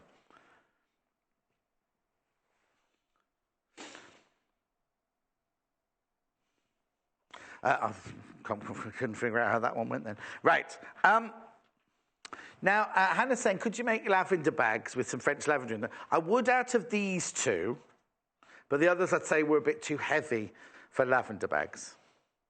Because they're different weights, The two plain ones, the two cream ones, are like a very, very stiff calico. Lovely. I'd wash those, actually. Just to get rid of a bit of the dressing. They'd be lovely. I've not seen those before.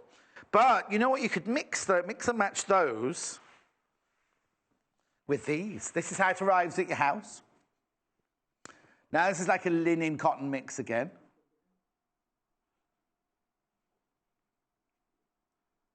There's just a sticker. There's nothing else on this one. There's no label on this one. Got love hearts on it, though, which I love. So you've got spots. You've only got 4 in this one. You've got a natural with brown spots. You've got a brown with natural spots. You've got a brown gingham. And then you've got the heart there. 4 pieces, £10.95. This is the same again. This is the cotton. This is like the cotton linen mix. It's exactly the same as that there, but just in different patterns. I'll show you very quickly. Look. Love it. Oh, now that one feels, again, that one's a different texture. That one's a much lighter weight texture, the gingham one. Oh, they're nice. Love those together. You get 4 fat quarters for £10.95. Loving those.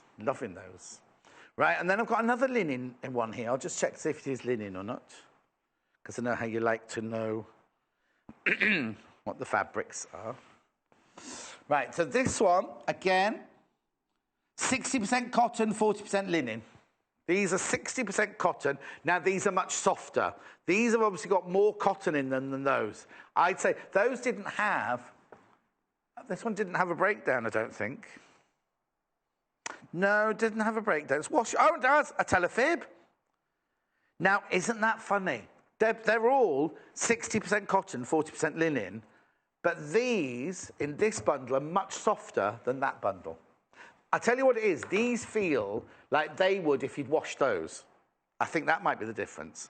This is a lovely bundle, this one. You get the roses, the spots, the stripes, the roses with the dark background, and the lovely linen colour. Ooh, they're nice, aren't they? Ooh. 5 pieces in there for £13, excuse me, and 95 pence.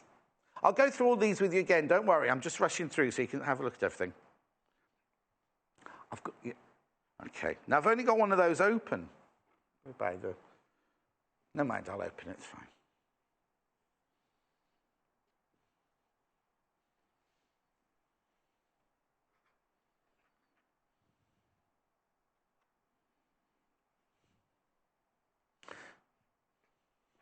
Right, okay, sorry. I'll be with you in a second. I went all a bit quiet then, didn't I? Right, now I've got these 3 bundles. So I want the ones that these are made out of, Jay, first, please. These always sell. They always sell so quickly when we have them on. We've got them in 3 colourways: iris, rose, and winterberry. Oh, was this still called winterberry? Yep, iris, rose, and winterberry. Which would you like to see first? Winterberry first. Right, okay, this is winterberry here. I'm going to just unpack them very quickly. I thought we had this one unpacked, but there you go. Oh, look at the colours. So this one's winterberry. I always call this one Nottingham Forest because I want to say Will Scarlet, and then, not Peter Pan, what's he called? Not William Tell, what's he called? Robin Hood. Robin Hood. There's no brown for Little John in there. And then I think They Made Marian would be in these colours. So you've got mustard, pale coral, dark coral, even darker coral, forest green, eucalyptus green, army green, and grass green. Olive? I'm not coming from your house to have olives, I'm telling you that much. £9.95. They're gorgeous, aren't they? You get all 8 pieces for £9.95. All 8 pieces for £9.95. It's always incredibly, incredibly popular, that one. Yeah, eventually. Yeah. Then, next. Iris. Right, now look, this is what you can make out of the iris one. Isn't that lovely? Now, this looks like one of our, is this Quilt As You Go? Was this a Quilt As You Go? I think that's a Quilt As You Go, to be honest. I'm pretty sure that's a Quilt As You Go, because I did a Quilt As You Go show all on my own, and we couldn't find the sample, and then we found this afterwards. I went, that's the one we've just done. But anyway, doesn't matter. If you, whatever quilt you're going to do, that is made out of, or do it with the blue on the background first of all, this. The backing fabric's not a fat quarter, obviously, but I'm going to show you the, look at these gorgeous colours. So you get the white, pale blue, Air Forcey blue, grey. You get the plum, damson, navy, and turquoise. Nice, aren't they? All 8 of those for £9.95. So that's the iris fat quarter bundle, that one. And then I don't need to unravel the last one because I've got that one already unravelled. Rose, rose, rose, rose, rose, shall I ever see thee wed? I marry that thou wilt, but thou must stay. That's an Elizabethan quad, what's it called? A song where you all sing a, you know. No. I start off again, rose, rose, rose, rose. Then it's like a round, but it's got a quad, it's called a quad, because there's 4 of you singing it, isn't there? You can take that one away now there, thank you. Okay, look at the colours here. I'll go through all these again, and I'll show you all the things that are made Yeah, yeah. Okay. So, in this one here, this is the rose. All the colours of the rose. I got a lovely rose for my birthday from Mary France. I was just waiting for Daddy to come round Danny's the gardener, to plant it for me. So you get all the pinks and all the, so you've got the latte, the cappuccino, the frothy coffee, and the creme, cafe creme. And then these ones are all the rose colours, aren't they lovely? All 8 of those for £9.95. This is how it'll arrive at your house. And this is what it'll look like when you unravel it. They're always incredibly popular. I'm going to go through everything quickly, and then, of course, we'll go through things one at a time and waft them and things like that. So they live there. They live there. Cafe next. Oh, now I've got Cafe here, here, and here, and here. Right, charm packs first. Very limited on these quantities, I'm afraid. This is the red charm pack here. Now, is this the same as Classic Collective? It's the same, isn't it, this one? Yeah, because I don't want to unravel this, because we've got very, very few of the charm packs. But you know, let me put the fabrics out for you. So you're going to get, but charm packs, not design rolls, charm packs in these gorgeous, gorgeous, gorgeous colours. This, oh, well, actually, I'll do the design roll at the same time. So this is the design roll here, in which you get, come on, John, one job, 30 pieces. You get 42 in the charm pack and 30 in the design roll. 1, 2, 3, 1, 2, 3, 4, 5. Oh, I'm sorry, I'm confusing everybody, apparently. This is your design roll. I'm only doing this because so you can see the fabrics, because I don't want to undo the charm pack, you see, that's all. These are gorgeous. Yeah. Okay, so this is the design roll.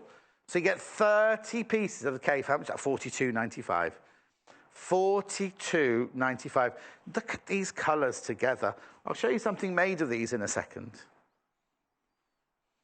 Oh, I love, love, love these. This is the red, the Classic Collective in red. I wasn't supposed to be whizzing through these, but... There's another ovoid there. Because obviously some of them you get 2 of.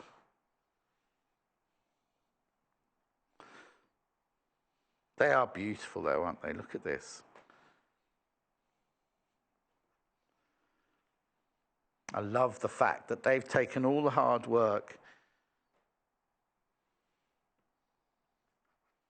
Not yet. There you go. Look at all of that. All of that. Now, that's the K-Facet red. That's it in the design roll. Now, look, just so an example.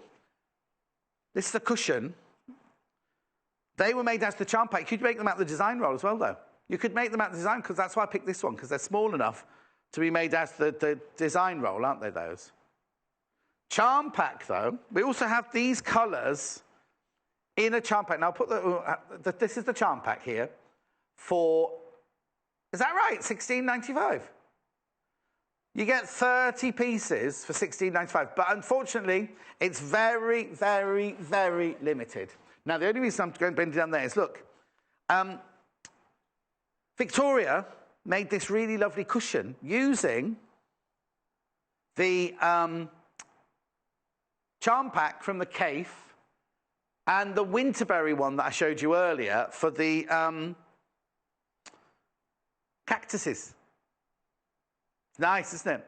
So I'll just take you quickly through that. This is £42.95, the design roll. You get 30 pieces. Now, the width of the fabric, they're 44 inches wide, long by 2.5 inches wide, £42.95. But the reason I put them out like that is because the charm pack here is the same, the graphics at the bottom there, £16.95. You get 42 pieces. No, sorry, 30. 30, Hannah. You get 30 in your charm pack, sorry, for £16.95.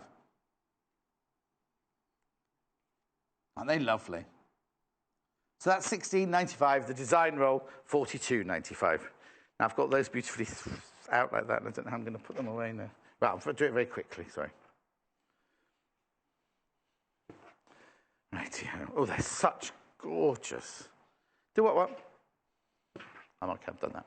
Right, so that's the design roll there. This is how your design roll arrives. That's how your design roll arrives. Lovely, isn't it? I'm not going to open that again, because once you've got them open, that's it, you're done for. The other design roll we have is this one. Okay, this is down to single figures, I'm being told. Single figures. £42.95 for the green one. And then I can show you the green ones here. So this one you get 30 pieces again. 30. I love this one because you've got that one of my favourites, that cabbage one. And then you've got the ovoid one.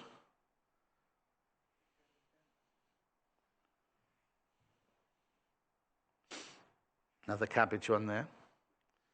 Zigzag. Nice, I love the colour. I mean, obviously it's based on green, but you've got pinks and yellows now. This one, you've got oranges and turquoises. Then you go to the more zesty greens. Then you go to the more, well, subtle, hardly subtle, is it? But spotty blues. Then you've got the sands of time. Then you've got the cabbage one, but in different tones there. Like the cold tones, isn't it? Right, the K-Facet red charm pack is sold out. And then these, carrying on with these greens, they're beautiful, aren't they? Oh, and then this one here, this is the chrysanthemum in purple and green. Then we've got the daisies and tulips and everything with the spot background. Then this one, you see, which has got the brown background, but it's got the green flowers on it.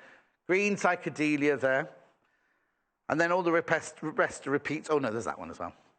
All those are beautiful, aren't they? 30 pieces. Oh, well, there was one that jumped before that. John, you're like a child in a sweet shop. I am, I'm afraid. I am afraid, Erica. I'll just put those back. Oh, your fiancé's watching, Jay. He's not doing a very good job today, Danny. You've obviously let him slack while he's been on holiday for 2 weeks.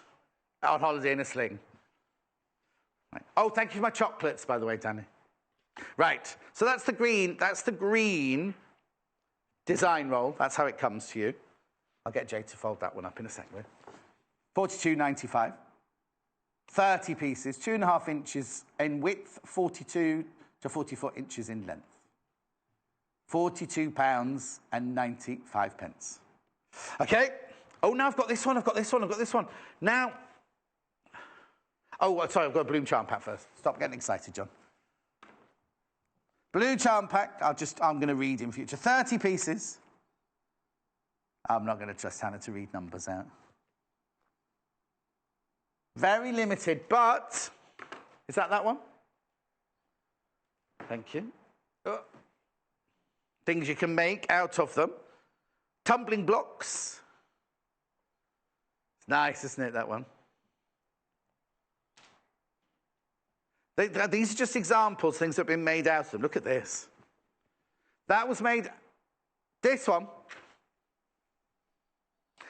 Lovely. Now, that was made out of the blue designer roll, which we haven't got anymore. But just to show you, it's the same colours in the charm pack.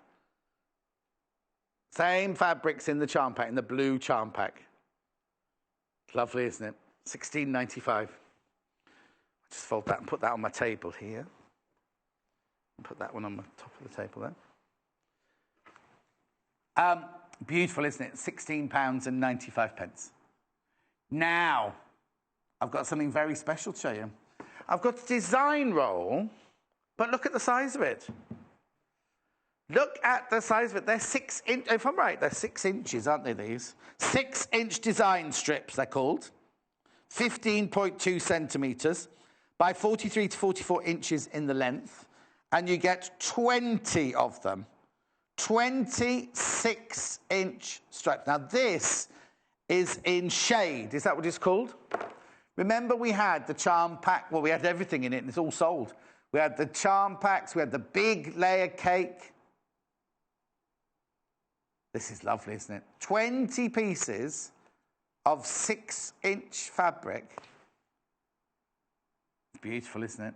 This is the one with the well, it's got my favourite, the birds in there. You see there, the birds. Love those. And it's also, this is the one with the dancing ladies, the dancing can-can ladies. What'd you say? Oh, can I? Oh, I'm allowed to open it, Jay. You're going to have fun tidying this one up afterwards. This is the one that should have been here for mine and Paul's show. And I was thinking, sorry, it was Hannah's. Oh, sorry, Hannah. It was supposed to come for mine and Hannah's show. And then Hannah must have had a day off the next day. It didn't arrive. And then it came the next day, and I did it with Hayley. But I didn't think we were allowed to open it on that day. Oh, here we go then. Oh, my word. These are just gorgeous. So there's this one, which is the flowers on the black background. This is from the shade. This is our latest collection that we've had for you from K Facet. Now, the next one is Hannah thinks it looks like... Stop there. Oh, no, I want you to look. Hannah thinks it looks like mermaids on a Saturday night out. Isn't it beautiful there? Then this one, you see this one? This is the backing. Do you remember we did the cave... Remember we did the cave quilt with the backing? That was the green version of that. Then in some of the fabrics you'll see... Now, you see this? It's been printed up bigger, hasn't it? Been printed up much, much bigger, hasn't it? Lovely. Then look at this one. The tulips, they're like the most exquisite of paintings, aren't they? Then we've got the bunting in the yellow and green. Then this one, I love this one. Look, this is the birds on green background. Love that one. Then we've got the discotheque pebbles. Then we look at this one. Look at the intricacy of all of this. So you're getting all of these for £53.95. Now, there's the zigzag one. Now, normally, this is cut the other way, isn't it? Normally, the zigzag's going that way down the fabric. Beautiful. Then we've got the birds on lilac. Then we've got this one in blue, remember? That's beautiful. Now, that's the same as the one on the backing of the big cave quilt, you remember we did? £53.95. Then there's a cabbage one, look. Jay, don't get Jennifer to help you. Then we got the spots. Beautiful spots. Then look at this. Look at the seashells, everything's going. She sells seashells on the seashore. Then we've got the flowers, the pansies. What's the what? No, look, there's the... Then we've got this one again, the tulip one, which I just adore. Then there's this one again. Now, this is the one, this is the colourway. Do you remember when we did the great big cave quilt and there was a backing piece of fabric that came with it? There, that's the same as that one. And two more to go. We can't decide whether these are fossils or snails or leaves, but they're beautiful, aren't they? Rich in colour. And then last but not least, we've got the psychedelic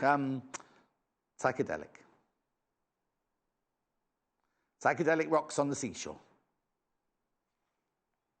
At £53. They're just, and look, they're 6 inches wide, these are. The width of the fabric. It's fantastic, isn't it? Absolutely beautiful. Oh, I'll just put that back. Oh, whoops. I'll let Jay sort that out. We will be going back through that, so I'll just roll it gently like that for now. It's like a big sushi, isn't it? Vegetable sushi. Right, I've got more charm packs. No, fat quarters even. Winterberry. Winterberry, it's beautifully put back together. I'm being sarcastic, Joe.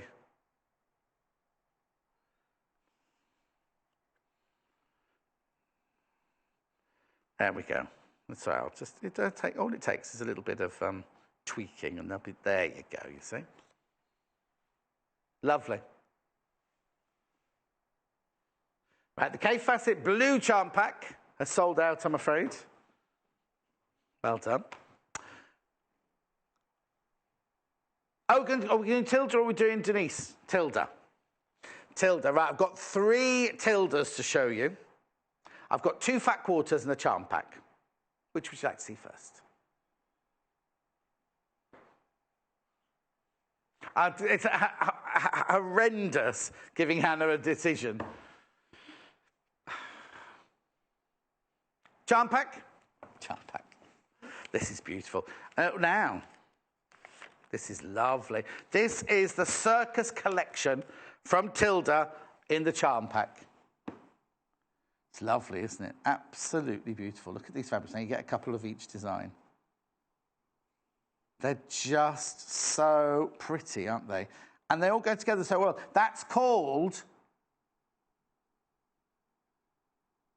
Oh, hang on. Clown. Clown plant. Thank you for your help upstairs. Clown flower. This one's got elephants, look on it. And ballerinas. And umbrellas. Then this one's got bigger clown flowers. This one's got ditzy. Oh, look, they've got the elephant in the red as well. Oh, nice. Lovely little Laura Ashley-esque ditzy there. Now you've got the clown flowers in the red background. More clown flowers. She loves her clown flowers, doesn't she, with the pink background. One with the jade background. Oh, that's pretty. That's very... Oh, sorry, I'm out of shot. That's very period, that one, isn't it? Green. More green ditzy. These are beautiful, aren't they? More clown flower. More ditzy. Oh, elephants in green this time. Clown flowers in green. And then clown flowers in blue with the cream background, and then ditzy green. Oh, aren't they lovely? Aren't they beautiful? So 1, 2, 3, 4, 5, 6, 7, 8, 9, 10, 11, 12, 13, 14, 16, 17, 18, 40. Oh, because it's red mud graphics, good night. 40-piece circus charm pack in the Tilda. What would you make with all those? Aren't they just a delight? That's the label.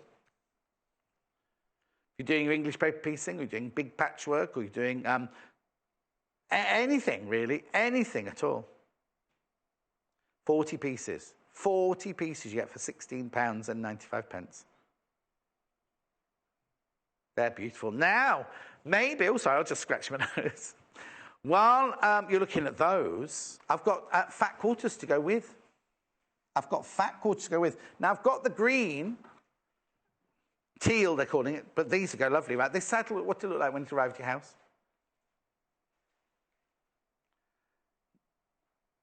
So then, you also get these, you see.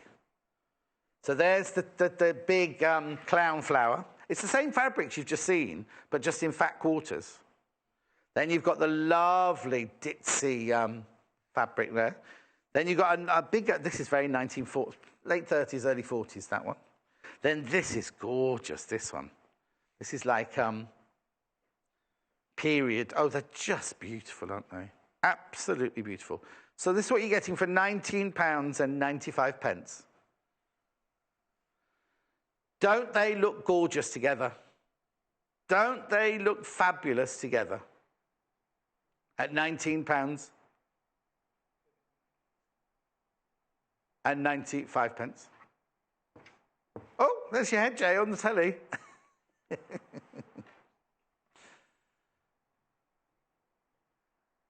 There we go. Jay's head's not 1995. Much less than that. Aren't they lovely? They're beautiful. So that's that one. That's that one. Then I've also got the Circus Fat Quarter in blue as well. This is how it'll look when it'll arrive in your house.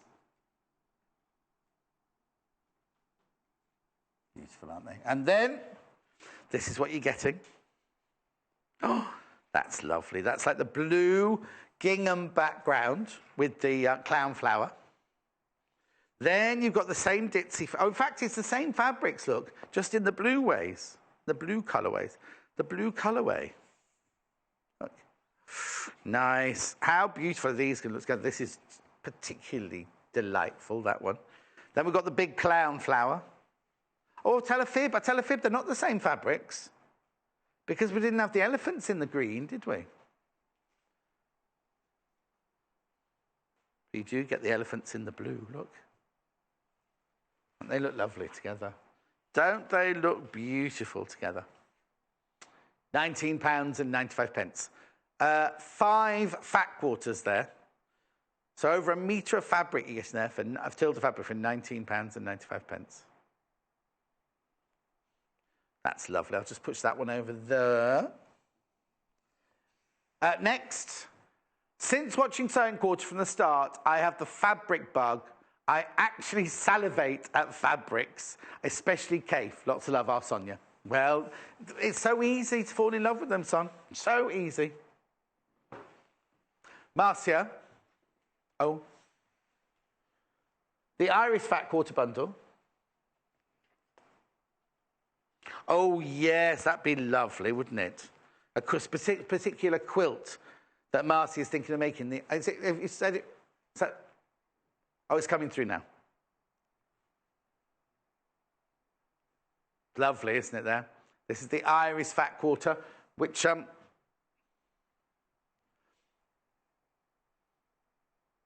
yeah, for the arm... I'm just checking Hannah's spelling, that was all. No, that's all right. Don't go, oh, be like that, because most of the time it's wrong. Make a lovely Amish quilt. It would indeed, those lovely soft colours, wouldn't it? She's gone all hurt now, Marcy. Marcia. Right, what's next? Dashwood or Denise Schmidt? I love Denise Schmidt.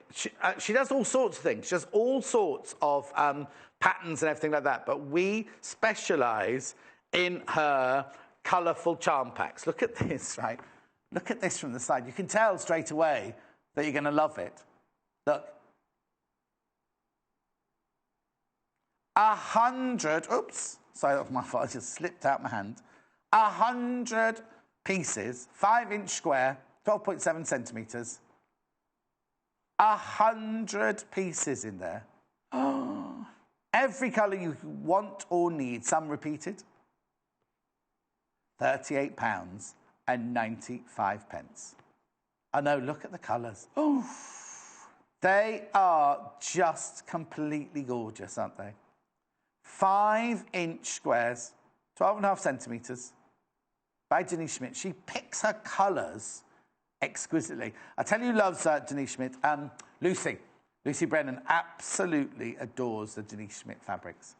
100% cotton. I just think, just from looking at that rainbow colours there, it's just exquisite, isn't it? Don't start talking about food yet. It's not 11:15. At £38.95.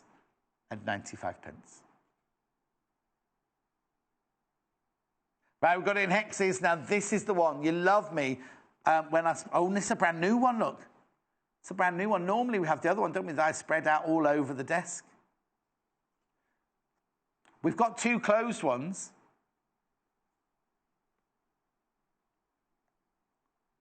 At £29.95. Oh, I can. Apparently, I can open this one. I'll do it in a minute. The colours are extraordinarily beautiful, aren't they? 75 hexagons. 75 hexagons you got in there. The colours are just out of this world. That ombre through the colours, doesn't it? I love these. You see, the thing is, I'd have these just as displays on my shelf. Look, because look at the colours there. Just twist it around. Ooh. Now, I've also got another Denise Schmidt, that I've never seen before. Isn't that cute one, this one? And they're called, are they called mini charms, these? You get 75 pieces. They're 2.5-inch squares. Look at the price. At $9.95. That is just beautiful, isn't it? I mean, look at the colours. Look at the colours there. Oh, I love it. Now, what would you make these for? It says chain charm. I don't think I'd do English paper piecing with this one, would you? I'd just do patchwork straight off with this one. Let me know what... Now, I've never seen these 2.5-inch squares before, 6.4 centimetres. Let me know if you've got these at home and what you've made out of them. That is amazing. £9.95. They're lovely and cute, aren't they?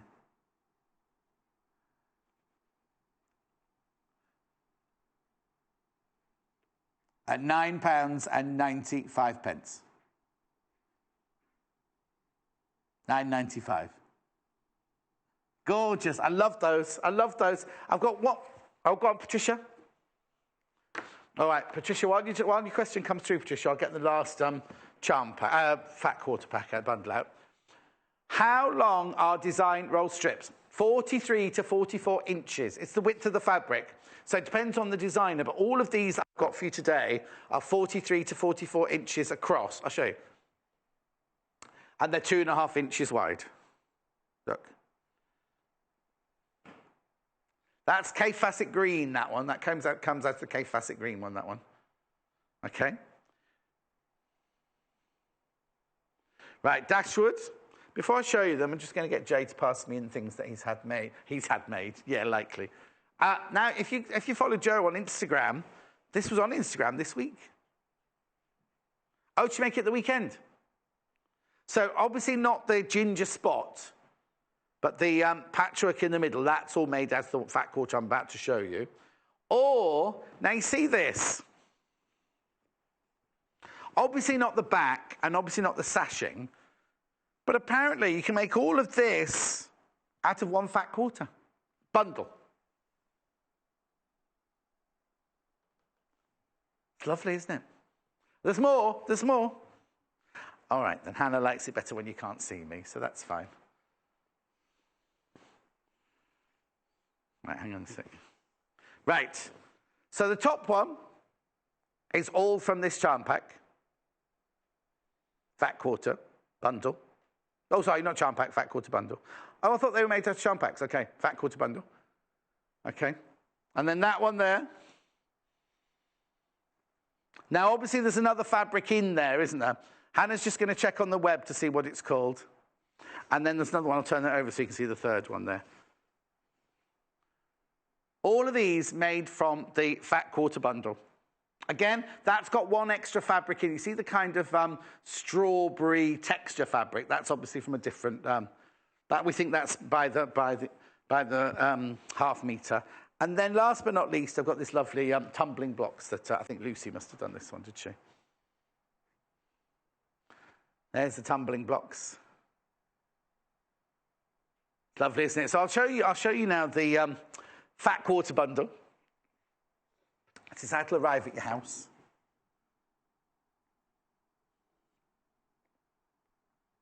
£19.95. You get 8 pieces of fabric, 8 fat quarters in there. And these are the fabrics that are in that fat quarter. You've got like the geometric floral and wine glasses and trees. You've got the canoes. The canoe. Then you've got the bright flame orange. They all go together really, really well. Then you've got the dust minerals. Then this one, which is very popular, the blue floral one. The one that goes well in Hannah's kitchen.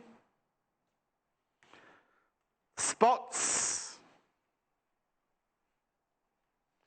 And then you've also got the... Now, apparently it's called wishy tape. That one. Wishy-washy tape. Isn't that lovely? You get all 8 of those for £19.95. Now, I haven't even mentioned my book. I'll do that next. I'll do that now. That's a lovely fat quarter. Very good quality cotton, that one. I'll be as quick as I can. Let me know if you want to see anything again. Let me know if there's anything I've skimmed over too quickly. Oh, yes, what have people answered our mini charm? Is it called a mini charm pack? Mini charm pack. I'll put that over there. Over there. This is the mini charm pack I'm talking about. What would you use this for? I need your help. What would you use this for? It's going across the bottom. It's £9.95 for 75 pieces.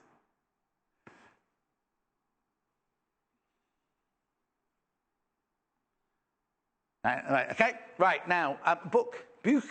Oh, now, somebody has asked, in my first hour, I did this 3-in-1 pencil bundle thing, and people have been asking to see it again. So I'll get that out for you in a second. Now, I've not seen this one before. Shape Workshop for Quilters. Oh, see, Fat Quarterly. Fat Quarterly Shape Workshop for Quilters. Oh, look. Squares and rectangles. Deck of cards. Stepping stairs. Takes you all the different patchworks, look, and quilts. Cub, crawl, baby quilt. His Hope. Oh, that's nice, isn't it? I'm not sure about the colours they've picked, but circles. Oh, what's that last one there? Oh, these ones. I think Hannah likes the ones with circles in. Oh, look, is that the one Marcy made for me? That looks like the one Marcy made for my birthday. Marcia made for my birthday. It's hanging up at home in my office now. Joseph's coat. Is that a pizza, that one? What's that one called? Satellites. Oh, yeah, see, now it looks like a pizza to me. Oh, nice. So, orange soda. Triangles. Bow ties and blooms.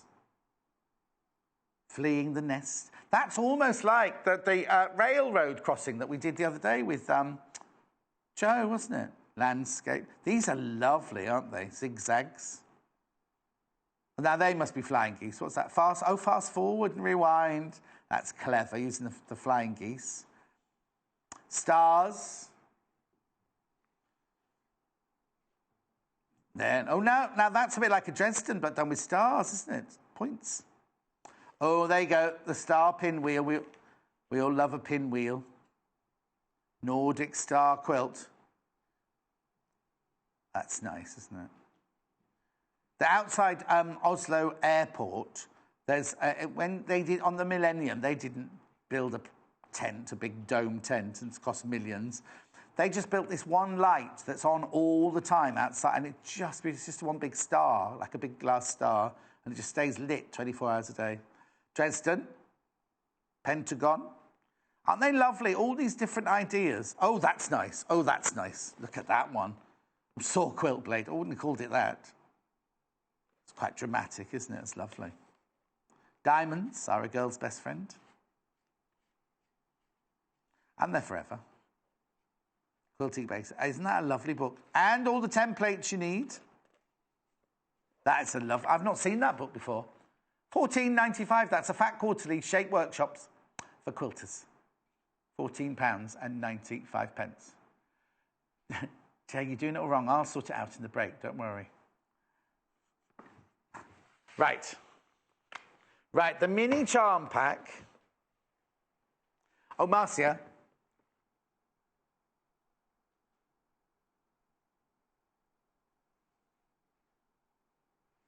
Oh, yes. Oh, like this. Ooh, ow, ow, ow. This one. Oh, now there's something wrong with not with your picture, our end, computer glitch. Marcy sent a picture of a cushion that she's made using the mini charm backs to make a cushion like that. Be that method, won't it? Could be that method. Look, because look. They're cute, aren't they? I'll take this out because that's not $9.95. This is $9.95. 75 pieces. I just love the colours. I just love, love, love the colours. At £9.95. Right, I've only got time now for a roundup of everything I've shown you, haven't I? Did the pen come in? There's the pen here. Yes, here it is. Yeah, I haven't got the little black bits of... I can't do it without the fabric, piece of fabric. So I'll just start summing up, and then I promise somebody else asked to see that three-in-one pen thing that I showed in the 8 o'clock hour.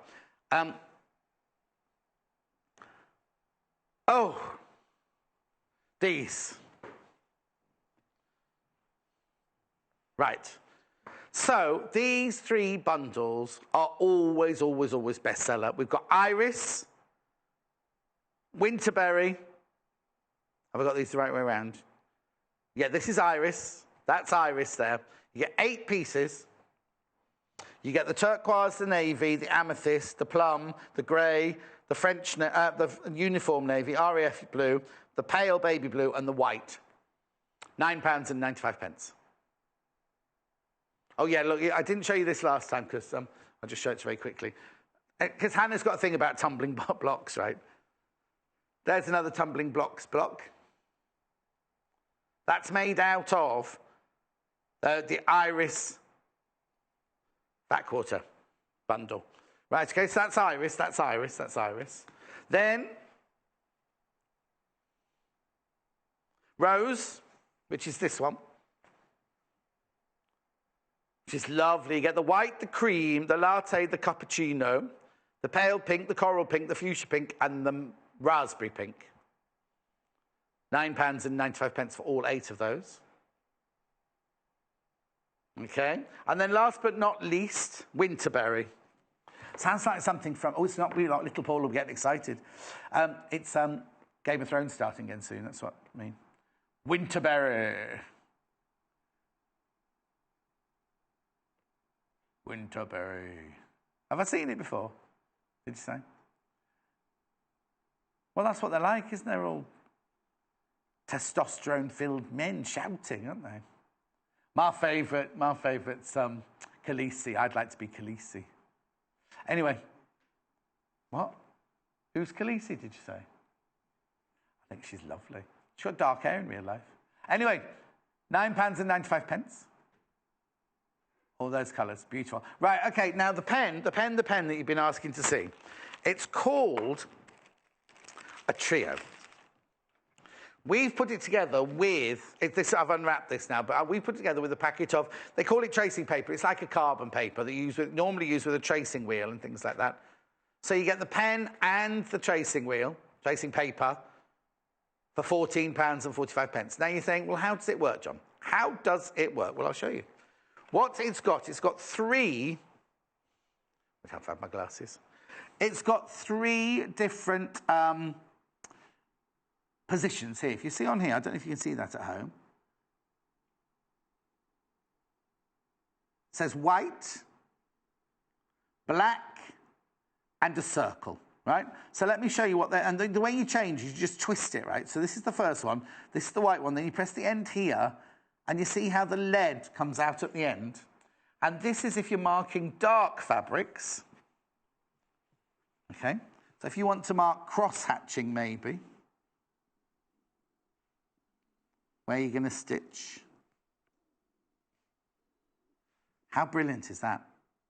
Very, very fine. So that's the white.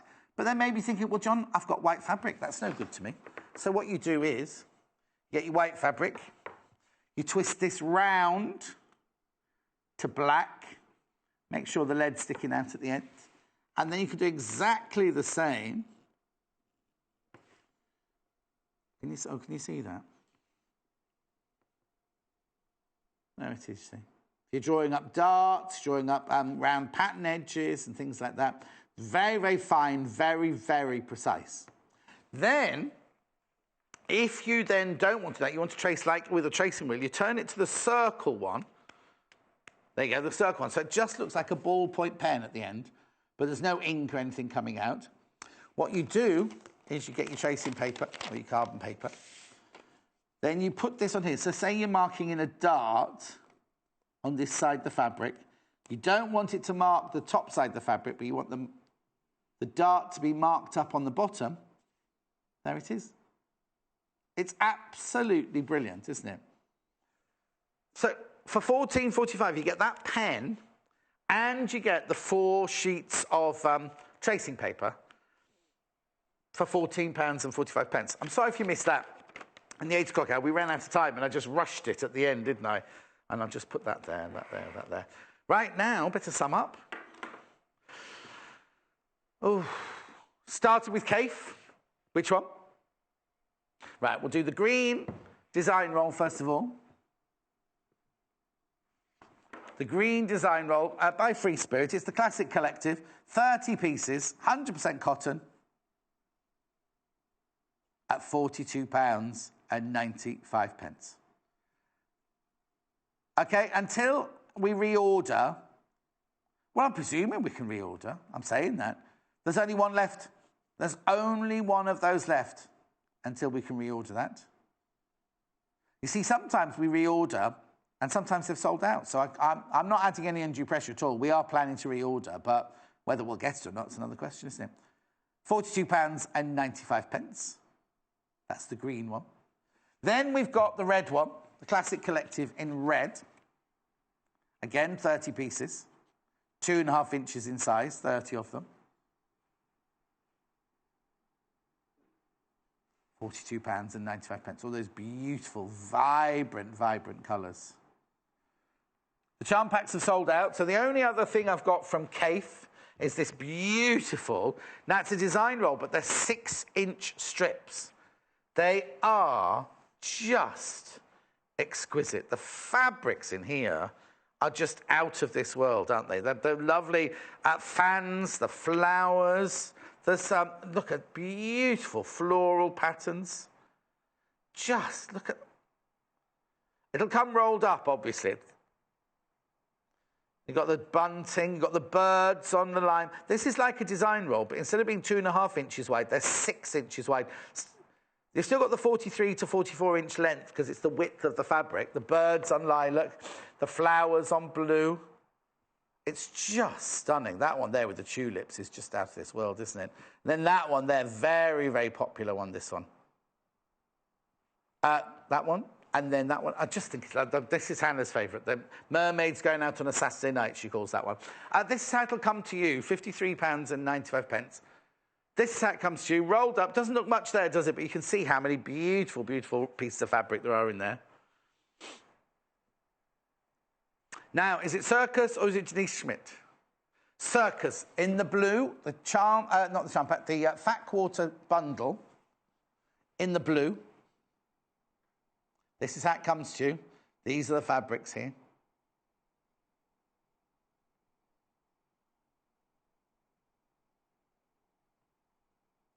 So you get the blue fabrics there, 5 pieces, 5 fat quarters for £19.95. It's lovely, isn't it? Look at how fresh those blues are. Okay, moving on. We also have the green,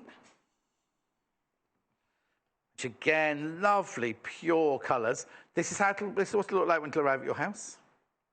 It's teal, sorry, teal. Teal, not green, it's teal. And then all of these beautiful colours here. It's called that the teal one. And then I've got the Circus Charm Pack. Ooh, I wonder if I can just move it across like that and just show. This is the Circus Charm Pack. It is beautiful. 5-inch squares. Oh, it's been very, very popular today, that one.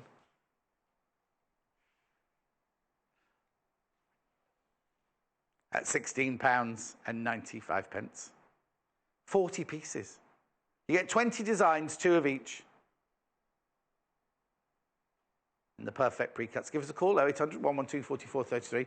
Go on the web, sewingquarter.com, pop one in your basket if you'd like one. Okay, then I've got the Denise Schmidt. I love these.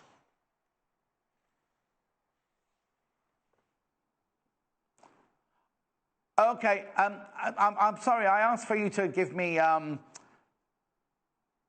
to tell you how to make these, but unfortunately our computer's playing up and it won't let your pictures come through. This one's mini one for £9.95.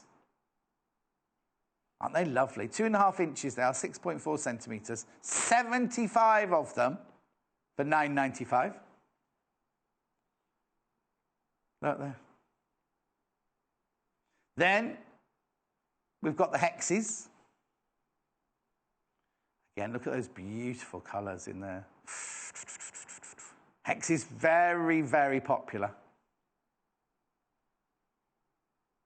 Beautiful colours. £29.95. Look at them hexes. For 75 pieces. Someone's had to sit, collate them. Obviously a machine has cut them, but you know what I mean.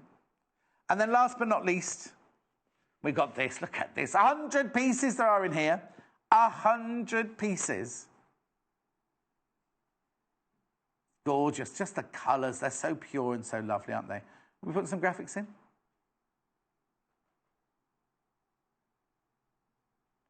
Apparently Beyonce's helping her get these. I think she's in another dimension this morning, Hannah. £38.95. 100 pieces. 100 5-inch squares for £38.95. Right, don't go anywhere. Jennifer Mills is up next. We're going to be making the most beautiful dress. She's going to show you 2 techniques of how to make it. It comes with a pattern. We've done bundles of fabric. Don't go anywhere. We will see you in 3 minutes from any time now. Follow us on Instagram. Search for our Sewing Quarter page and follow us to get our latest posts.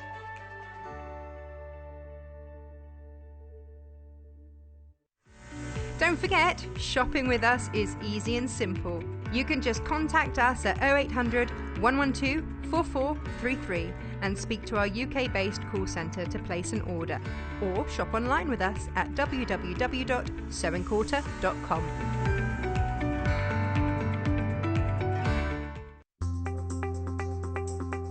So I'm going to be showing you how to do a slip stitch, which is basically a hemming stitch that is almost invisible on both the right and the wrong sides of the fabric. So I'm going to go in through my layers here, through the single hem.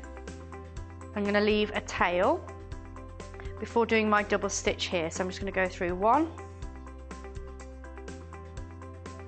twice there. That's giving me my double stitch or locking stitch, ready to then do my slip stitch. Okay, so first of all, you need to take the smallest amount of fabric. So you want at least 1 or 2 pieces of thread in the fabric before then going into the fold of your single hem. And you're going to run your needle through that fold before pulling it out. And then again, couple of stitches. Bearing in mind I'm using a really big needle here because I'm using an embroidery thread, but you get the idea where you're just catching your material there before again placing your needle in through the fold of your single hem. So you want to keep these as even as possible.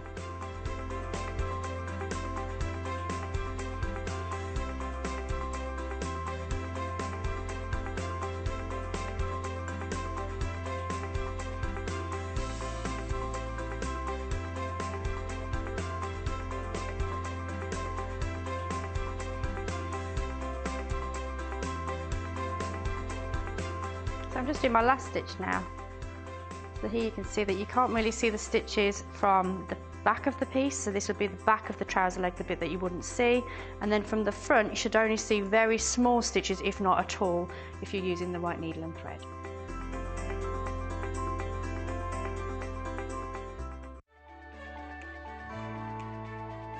Follow us on Twitter for more inspiration, top tips, news, and share your own creations with us.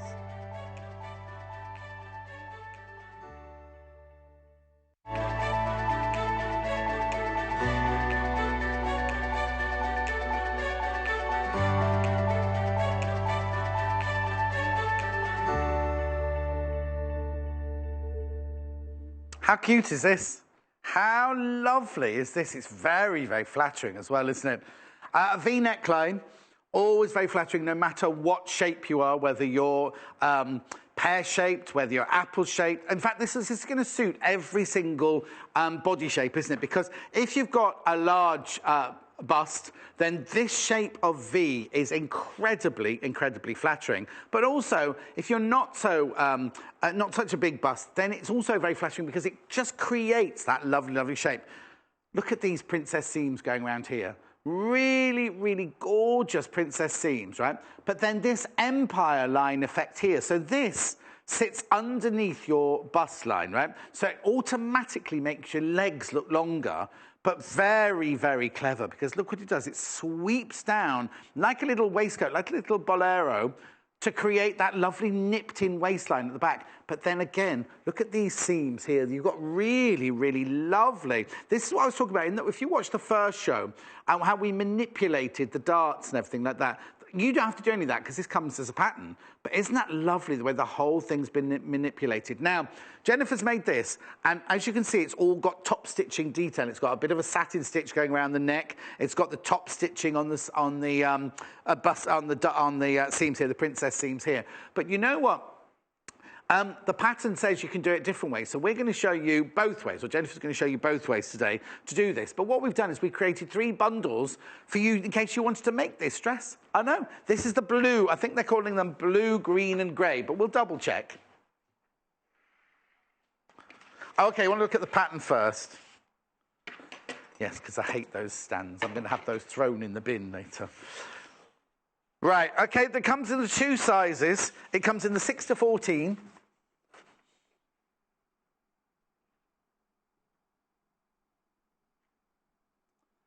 Butterick fit and flare, empire waist dresses, 6 to 14. Okay, now obviously we're making B, and the fabric bundle we've put together for you is to make version B. But obviously you might have your own fabrics at home, or we might bring you some, because I'm going to be showing you some fabrics later on. In fact, you know what? A couple of the fabrics that I'm bringing you later on, if you want to do all in one, the fabrics I'm bringing you later on would be perfect for that. So that's the 6 to 14, and this is 14 to 22.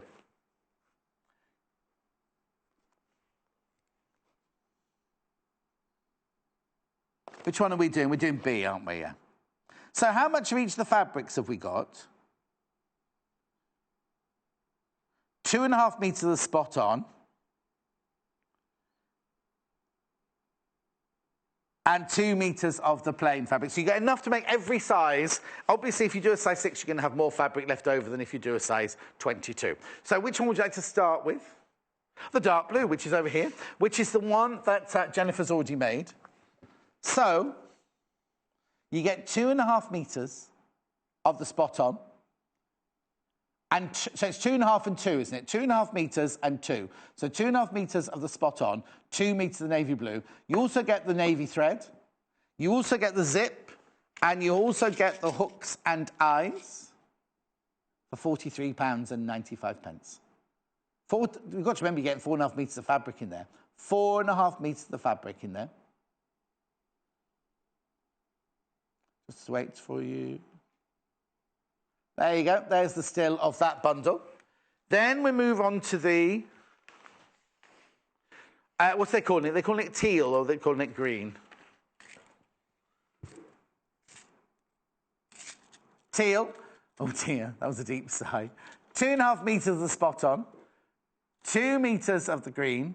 The thread, the hooks and eyes, and the zip for £43.95. On the still, while I move over to the grey. This is nice. I like the grey combination. you've got the spot-on grey. You've got the plain grey. So it's 2.5 metres of the spot-on, 2 metres of the plain. Thread, zip, hooks and eyes. £43.95. Of the three, this is the most limited.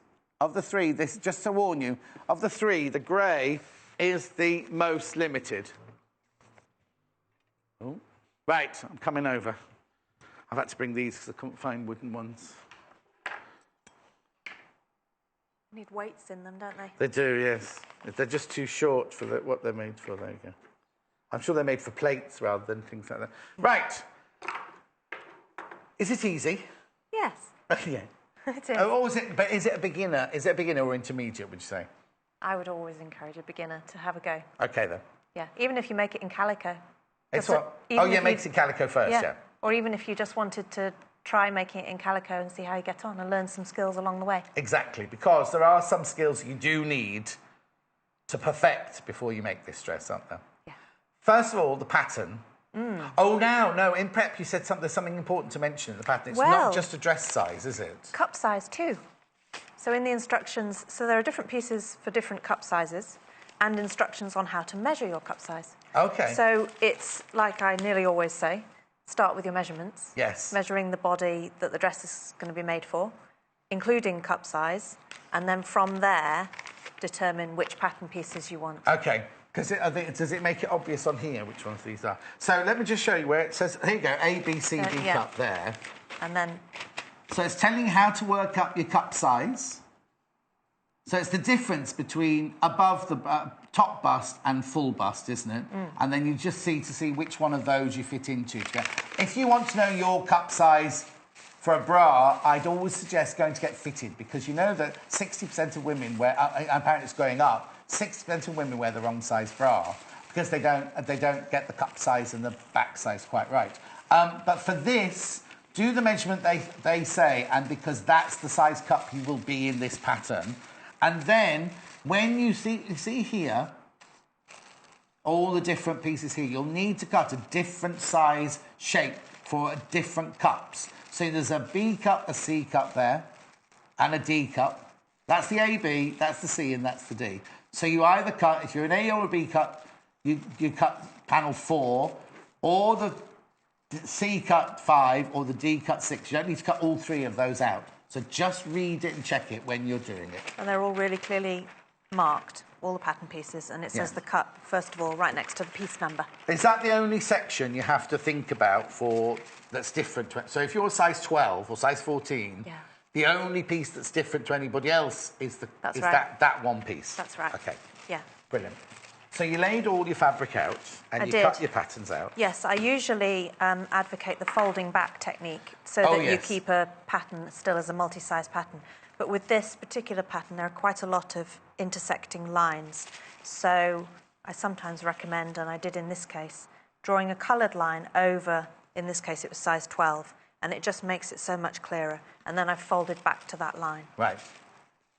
Because there's a lot... When you say intersecting lines, what do you mean? Of the different sizes, because it's a 6 to 14, and it's not immediately obvious in some places, like down here. Oh, OK. Down here, for instance, which one is the 12 that I wanted. So I've marked it in pink. Well, what you could do is trace it off, though, couldn't you? Rather than cut the pattern, you could trace it off onto your own pattern. Yeah, I put that in my notes. And then you've got, with that lovely paper that we've got, you've got that, and a size 12 dress pattern. Perfect. Yeah, with no other markings on it. All right, then. Now, I also noticed that the bodice is double layered. The reason most of what you're wondering, why have they given us so much fabric for the bodice? It's because lined. The body, and when I say give, included in the pack, we're not giving you anything. When you think, why have they given me so much? It's because the bodice is double thickness, double layer, which I think is fantastic. Yeah. The bodice there, that's a double thickness of fabric. It's fully lined, and they are duplicates, so you don't have to think about cutting it differently at all. OK, now, very quickly, before we go any further, we're not doing the top stitching on the green one, are we? No.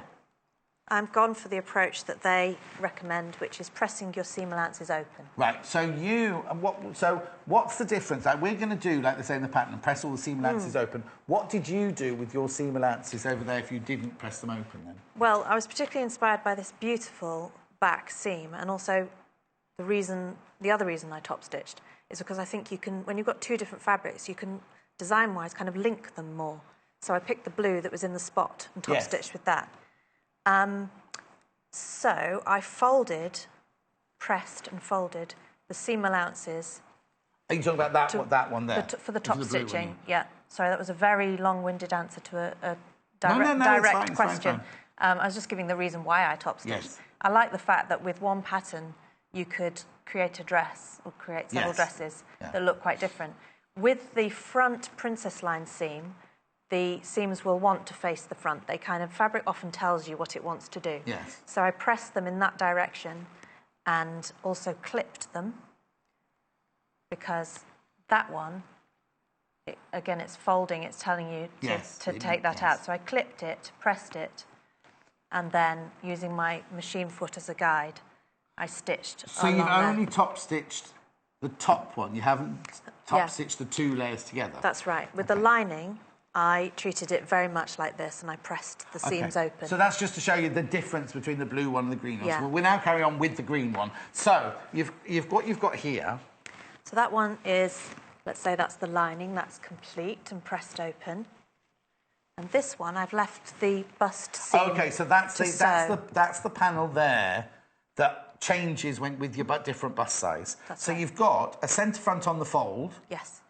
You've stay stitched your neckline. And the armholes. I've done stay stitching around there too. Okay. Oh, you've already done that seam there. And then on the back, you've already done the shoulder seams together. You've done that lovely seam. I don't know what that shaping is called. I really like it. It's really lovely, isn't it? Yeah. Because it goes against everything that you think... Because normally in dressmaking, you make it go the other way. I love it. But it's just that lovely, lovely design feature there. And then obviously the centre back is open, ready for your fastening. Yeah. You've got notches at the back. Yeah, and I'd really two recommend... notches for the back. Transferring all of the notching information that's on the pattern pieces. It's so comprehensive, and they're there for a reason, and they'll help you to sew it together really well. Okay, now before we get to that bust, the bust seam there, yeah, was this seam easy to put together? It was, yes. Yeah, it's got one notch, sort of at shoulder blade area, and the rest just matches together beautifully. One thing to bear in mind when you sew a seam like that, though, is that a bit like when you sew bias binding, that they'll be... You're looking at your sewing line joining, so those will look quite different in the seam allowance area. Of course.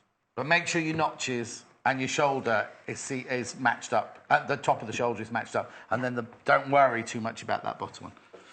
OK, so you've done that. And then the next thing would be to do the... So I'm going to clip this. I'm going to clip this one. What, before you sew? Yes, before I sew.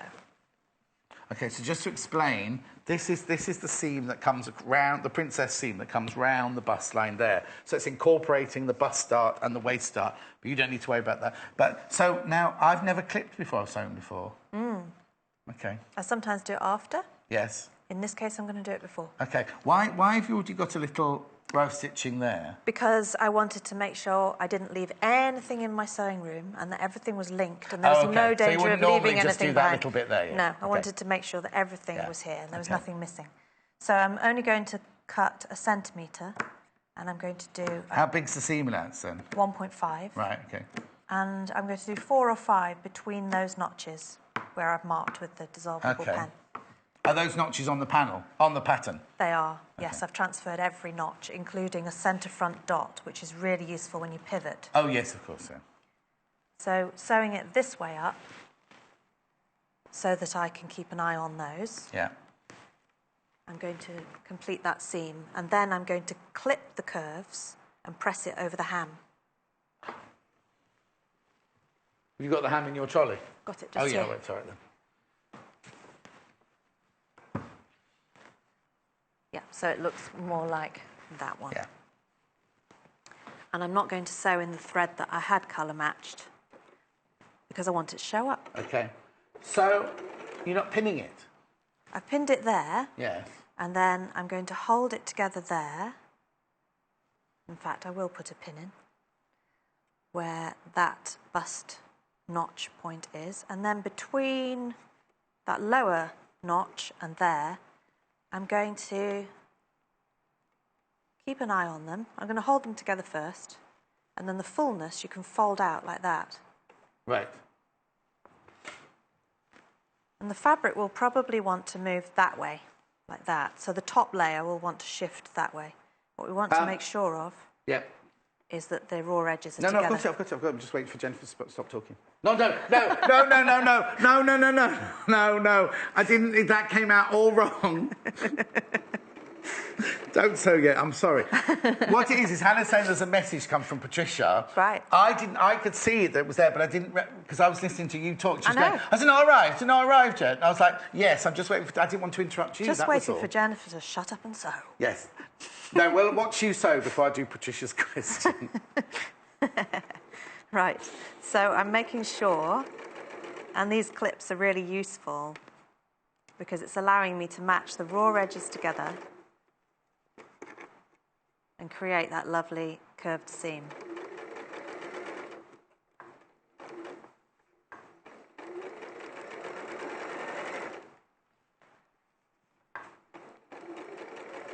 And then I'm sewing towards the top princess line position. After all that, now I've waited for you to finish talking. Yes. It's disappeared. That's great. The message disappeared, but I seem to remember what it was. Patricia says, can I buy extra fabric because I'm a size 20 and I've got a large bust? Patricia, there should be enough fabric unless you're bigger than a D. No, yes, unless you're bigger than a D. Because obviously the bust bit panel goes up to a size D. But I'm sure you'd be fine because the size 20 will allow... Because we've put enough fabric in there up to the size 22, haven't we? So you should... But, if you're concerned and you want to buy more fabric, if you go through to the website tomorrow, because it won't be released till tomorrow, will it? Oh, we'll check now. Hold the line, Patricia. Hold the line. And we'll let Jennifer do some more talking before we interrupt her again.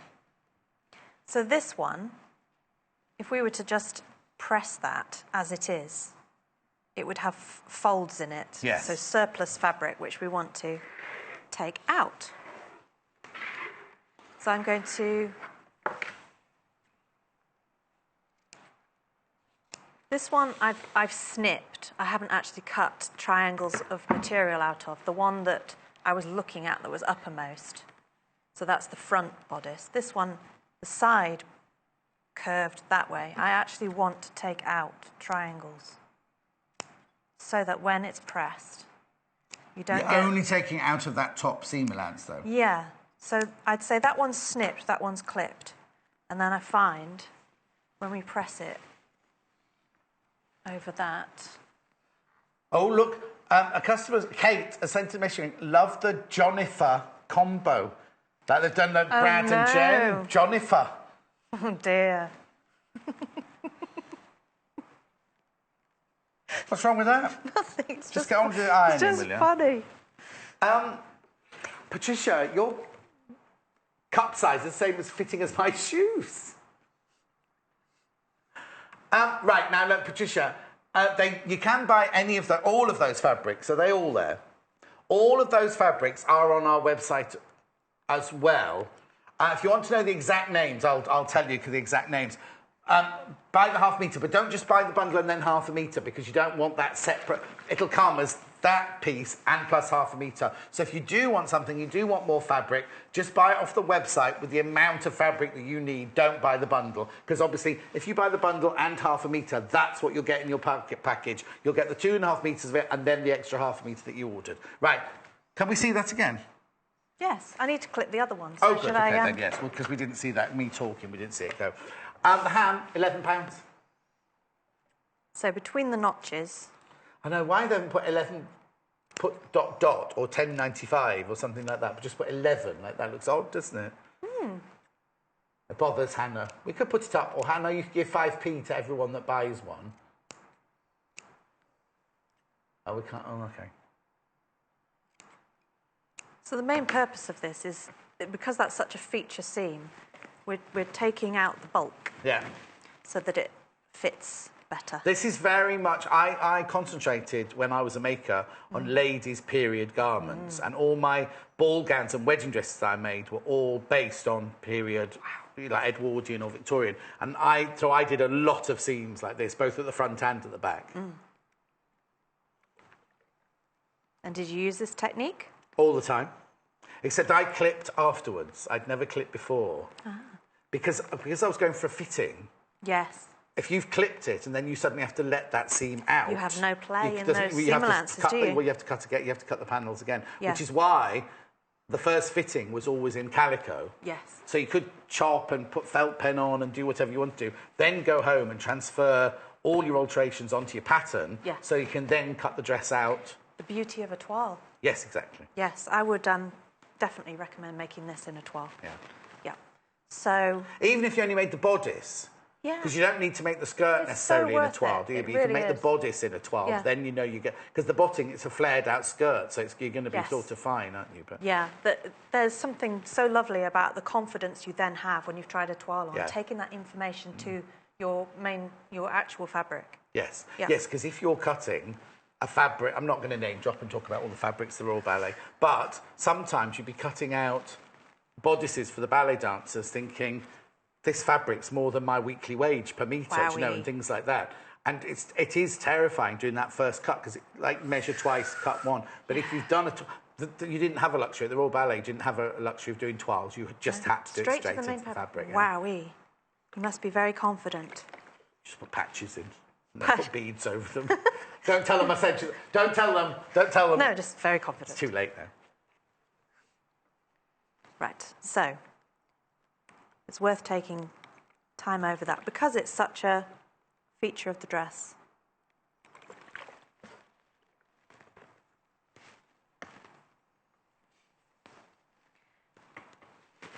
So in this instance, our outer and our lining are the same. Okay. With that one, the lining seam allowances were pressed open and the outer were top stitched. Yes. But in this case, at the moment, they are identical to each other. Okay. So I'm going to put the two together. So you've got the lining there ready, yeah? Yes. So right. Hannah's got another question. Oh, good. About what? About a pressing ham. Oh, you keep cutting out. Start again. Start again. Yes, yes. So if you wash the dress... Yeah, use the pressing ham to press it when you've washed it, yeah. You can use it on anything you want, Hannah. Nothing that you're wearing today. I don't quite know what Hannah's come as today. I know she ran down the road in the village with a rucksack on her back. But she had a gold rucksack on this morning. And at 5 o'clock in the morning in her village, that's quite a sight to be seen. The bread man always says hello to her, apparently. But I'm not quite sure what's going on with the jumper.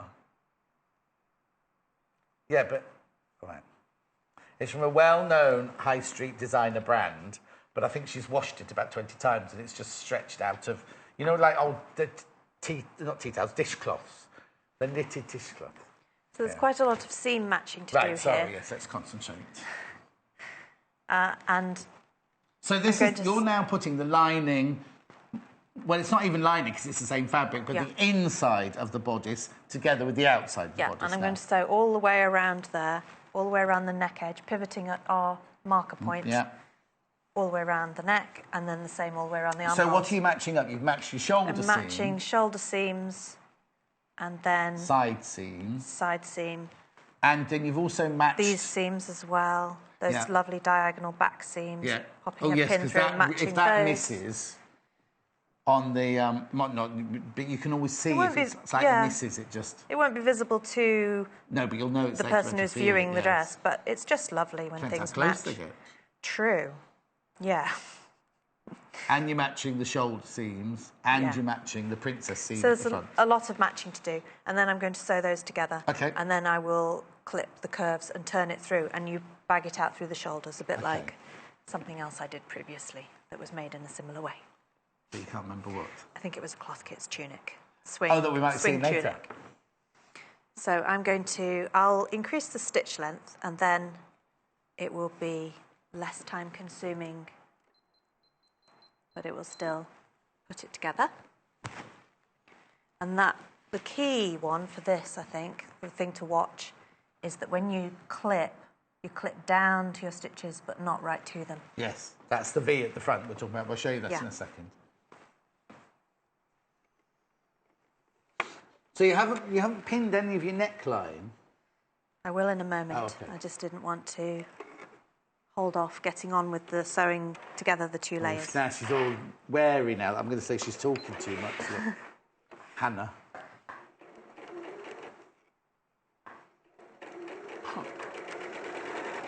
Hannah said it wasn't her fault. Let's blame Patricia. We'll blame Patricia. It's Patricia's fault. So I put that pin in as a marker, but I'm not going to sew over it. Just going to keep it in place. Yeah, make sure both of your seam allowance on the top and the bottom are flat because you press them open. Yes, they can flip. So I always When we check. very first started training, we had to tack our seam. Once we pressed it, we had to tack our seam allowances down so that they didn't ever get caught up. That's a good way to work, isn't Yeah, it? except when I was training at Wimbledon School of Art, we only made one costume every 3 weeks. And when I got my first job at Theatre Fluid, it was, and they put all the designs out on the table, and I went, so which one am I making? They went, all of them. You're the pattern cutter. You're cutting the pattern for every single one of these. And it kind of freaked me. In what length of time? 3 weeks. Bet that was exciting. It was in the end, but the first day I just kind of didn't say very much. I just kind of went... But then, of course, it was a different system. I'd cut the pattern, I'd sew it and fit it, and then someone else would finish it. I'm thinking I could do the neckline and one armhole and then do the clipping and turn it through. Okay. In terms of Got time. ages, and 25 posts. Okay. And you might chat a lot in the second half. I know. Just so much chatting. You see, they're all the same, aren't they? They arrive, first few weeks, don't say boo to a goose. And then after a while, they start answering back. The Jonifer.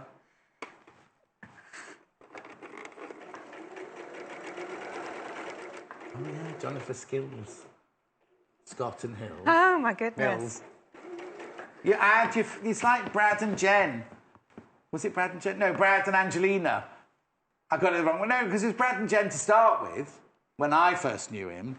Then it was Brad and Angelina. And wasn't there a Ben Affleck and Jennifer Garner combination as well? Oh, was there? Benifer. Oh. Didn't know that one. I may have read that somewhere at some point. Come on then, Mike. Who else?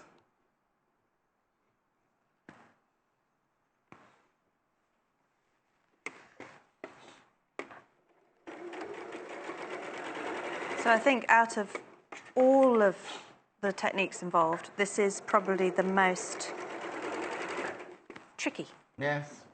And that's why that pen dot is so useful, because you don't want a V-neck that's wobbly. No, exactly.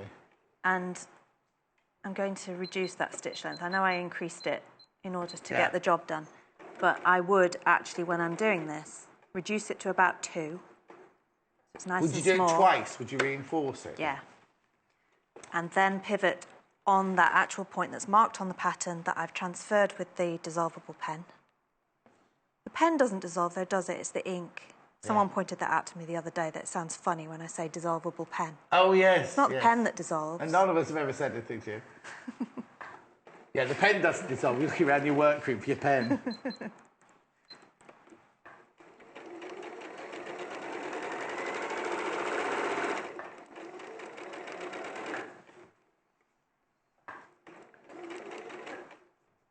Hannah's saying sometimes her credit card's dissolvable. It's not. She just leaves it somewhere in the house and can't find it for weeks.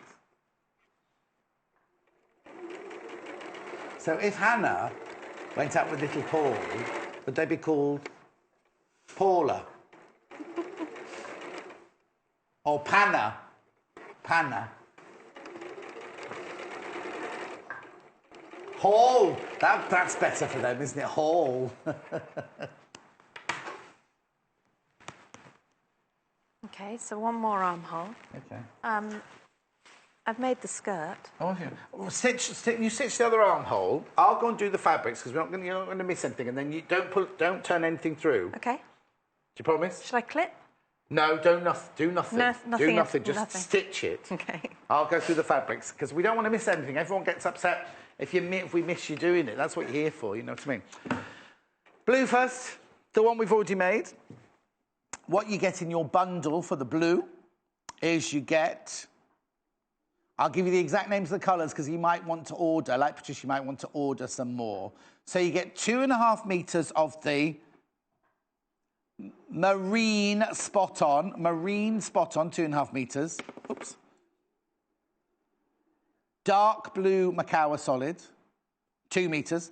Then spectrum solids. Then you get the thread and you get the zip for £43.95. Okay, moving on to the teal. But I'll tell you the real colours now if you want to order extra of it.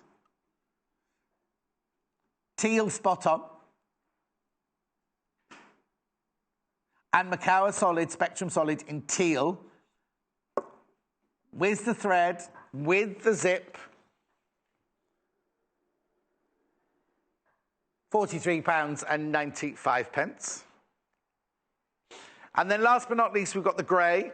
Oh, do you know what I forgot to mention as well? This is why everything should be out all the time. You also get the hooks and eyes as well with all of them. All of them, you get the hooks and eyes with them as well. Sorry, my bad. Yeah. Right, here we go then. So we've got two. Now, what colour's this grey? Slate. No. What's this one? Steel. So this is steel, spot on, and slate, Macawa spectrum solid. Now, wasn't there a TV show with, oh no, that was Sapphire and Steel, wasn't it? Sapphire and Steel. Thread, zip, and the hooks and eyes. Now, I've got a warning on the grey one. There are more people who have the grey one in their basket than we have in stock. So just please be careful there. Please be careful. They all do come with the hook and eye. In fact, did Jennifer use the hook and eye?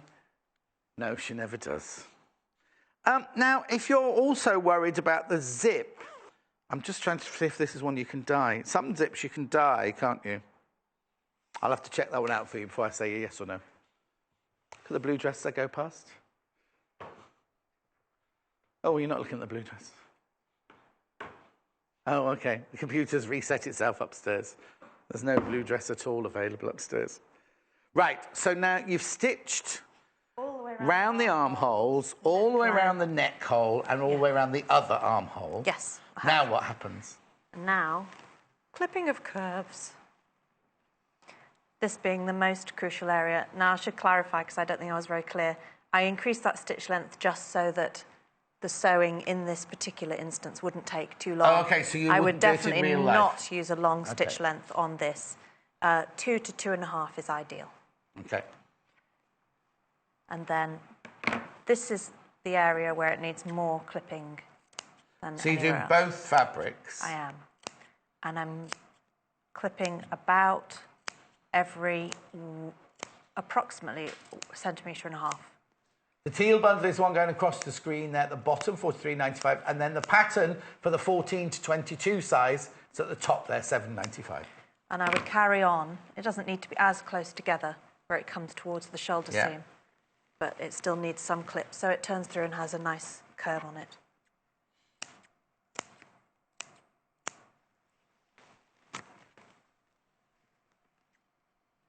And I always tend to do this with my hand underneath. Yeah. Now, just because you've got lots of seam allowance there. Yeah. What would you do with that? Just chop it away? Yeah, just take away anything that looks excessive like that. Yeah. And that. Making sure there's nothing else underneath. That's why I kind of like to hold it up like this, because there's a lot else. Also, if you've made up. the other thing about we were saying earlier about making a toile, if you've made a toile and you know this is still perfect, you can clip away to your heart's content, really, because you know that you're not going to alter it. Yeah. Yeah, it just changes the whole dressmaking process, doesn't it? Yeah.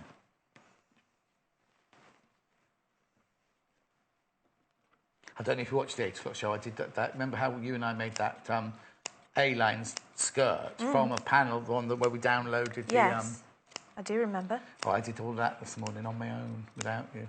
Ah. It's fine. I would have watched, but I was prepping something.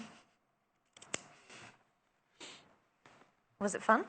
Yes, because it makes you bring... Because I rely on experts all the time here So suddenly I was cutting up patterns and telling them what to do, and then things were coming back. Things from the past were all springing back into my mind. I was thinking, oh, you could do this, or you could do this, or you could do this, or you could do this.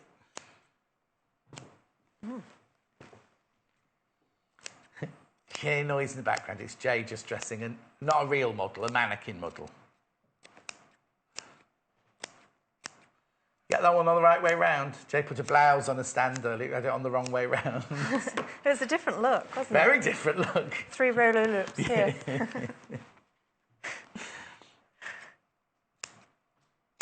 While I'm clipping. Yes. Are you going to do some talking as well? Yeah, Go on, but I'll try and keep it to only useful or interesting things. I didn't say it was boring. No, I'm just kidding. What are you going to try to tell us then? I top stitched the skirt on the blue. Yes. Again, in line with the, in keeping with the bodice. Yeah. But with this one, I haven't, and it's quite a different look. Yes. So for the centre front, I sewed either, because it's got a centre front skirt seam that goes all the way down it. I sewed, using the machine foot as my guide, Right. either side of that centre front seam, and then all the other seams I pressed towards the back, or Because the centre, I should say. it clips in at the waist, doesn't it? It does. Cinches in at the waist. Oh. Yeah. Cinches in at the waist. So you can see here on the pattern.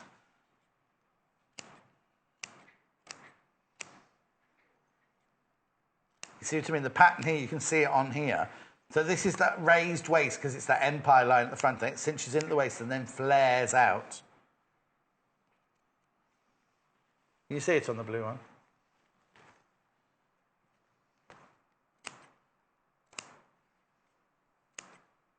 You see the seams higher than the waist because it's the empire line. It carries on cinching in and then It's a lovely shape. Oh, sorry, I did try and warn you. The grey bundle is sold out. The grey bundle has sold out.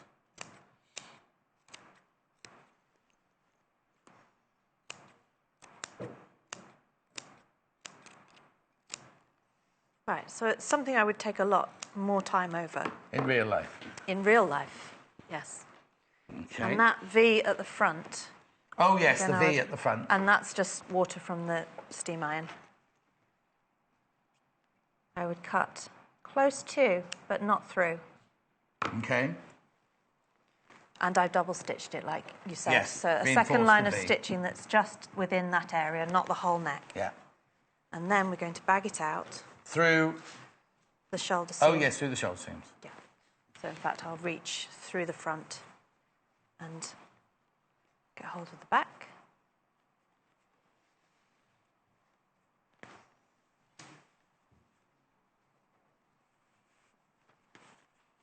Like that. And again, reach through the front. So don't try and pull it all through one shoulder seam. Go through each shoulder seam and pull the back through or the front through, whichever way you want to do it.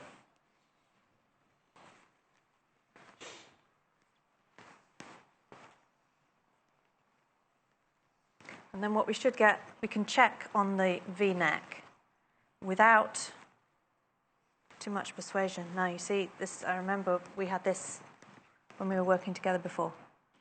When it looks like that, it means it's not quite cut up to the... Yes. It should fold back without you having to steam any ruckles out. So it means I'm going to have to go even closer. And sometimes, I don't know whether you've done this, I've put a little circle of interfacing in that area as well. Because then you're reinforcing the fabric, because the warp and the weft could pull out, couldn't they? Now, this is where, remember we had the bundle earlier with, I've got it here actually, the medium weight and the lightweight in it. And people were asking, when would you use the lightweight? I'd use the lightweight just to reinforce that corner. This was a bundle we did earlier for you. You get both of these interfacings, medium and soft and light, iron on. Get both of those for this price of £5 and 45 pence. I only cut about another 1 or 2 millimetres. Yep. It was hardly any. And I'd always use the very end of the blade of the scissors as well and never snip like that. No, that sounds obvious, but... No. I know. Because we all do it. It's like doing a buttonhole with a seam ripper. So that extra, while you were just looking at the interfacing, that extra cut means that already looks like a V-neck. And you haven't even pressed it yet. It will be improved by pressing, but what you don't want to do is have to press out. Yes. Well, also, if it's there when you make it, when you wash it the next time, it's going to come back even if you press it out this time. So you might as well make sure that it's gone. Yeah, so all of that now needs pressing. And then we'll sew that, and we can choose which one we prefer, because at the moment they're identical. They weren't in the other instance. To sew to the dress, the skirt part of it. So I'll press it so it looks a bit wobbly, doesn't it, before you smooth it out and press it. While you're pressing that, just have a look at the two bundles that are left. The teal there, so you get 2.5 metres of the spot, 2 metres of the, which is teal spot, 2 metres of the teal spectrum solid, thread, hooks and eyes and zip, £43.95. Okay, they can't change live, it's not Little Paul. And then we've got the blue one, 2.5 metres of the marine blue spot on and 2 metres of the dark blue, plus the hooks and eyes, plus the thread, plus the zip, £43.95. The patterns, let me just quickly show you the patterns, because the pattern comes in 2 size ranges. This is the 6 to 14. It's the same pattern, but we've just said it in the 2 different ways, but we are including in the bundle enough fabric to make B. £7.95. That's the 6 to 14. Exactly the same pattern, but comes to 14 to 22.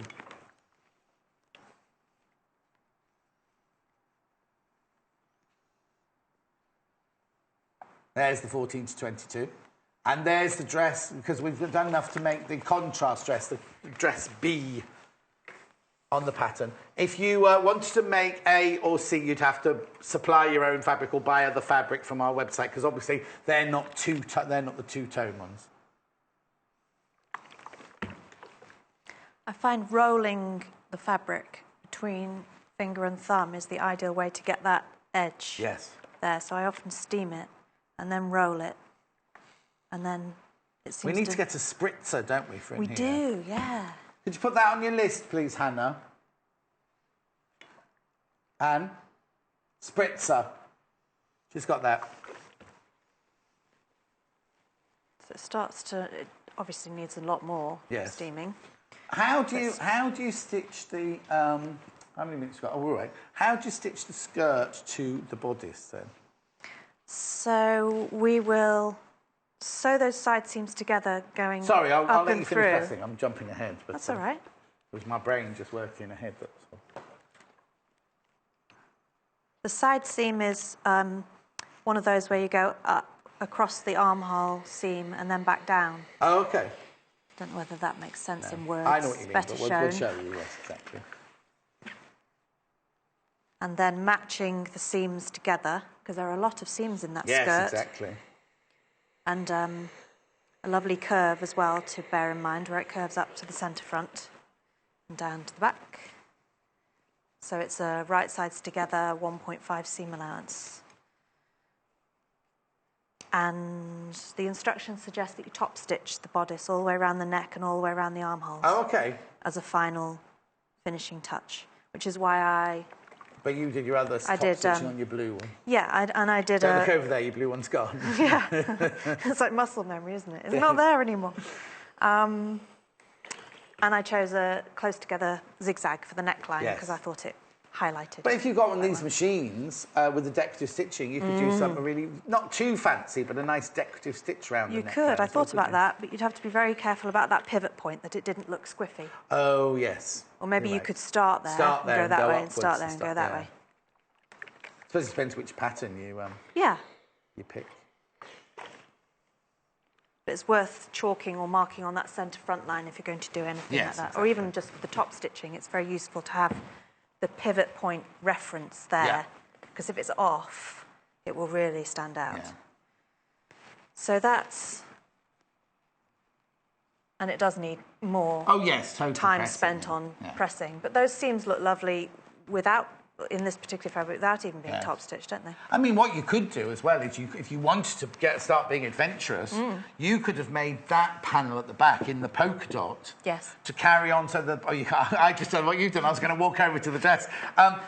You could get the polka dot coming from the centre back down and then swaying out into the skirt, because that would give a really lovely line then, wouldn't it? Or flat piping. You can't really see it on there because I've got a picture of it here. If you have a look. But I don't know if you're going to... Oh, yes, you can, Jess. You see where the top stitching line is? Why, if you made that into the polka dot as well, and then the whole of the back of the dress part from the kind of... To make it very 50s, wouldn't it? Little cap sleeves in the blue. Anyway. So then I'm folding. Looks like there's a lot going on here. I'll make it clear. So I'm going to fold. Hang on. Let's get it. So there's your bodice, right? Obviously needs more pressing. Front neck. Yeah. Centre back. Centre back. And then we're going to go... Armhole.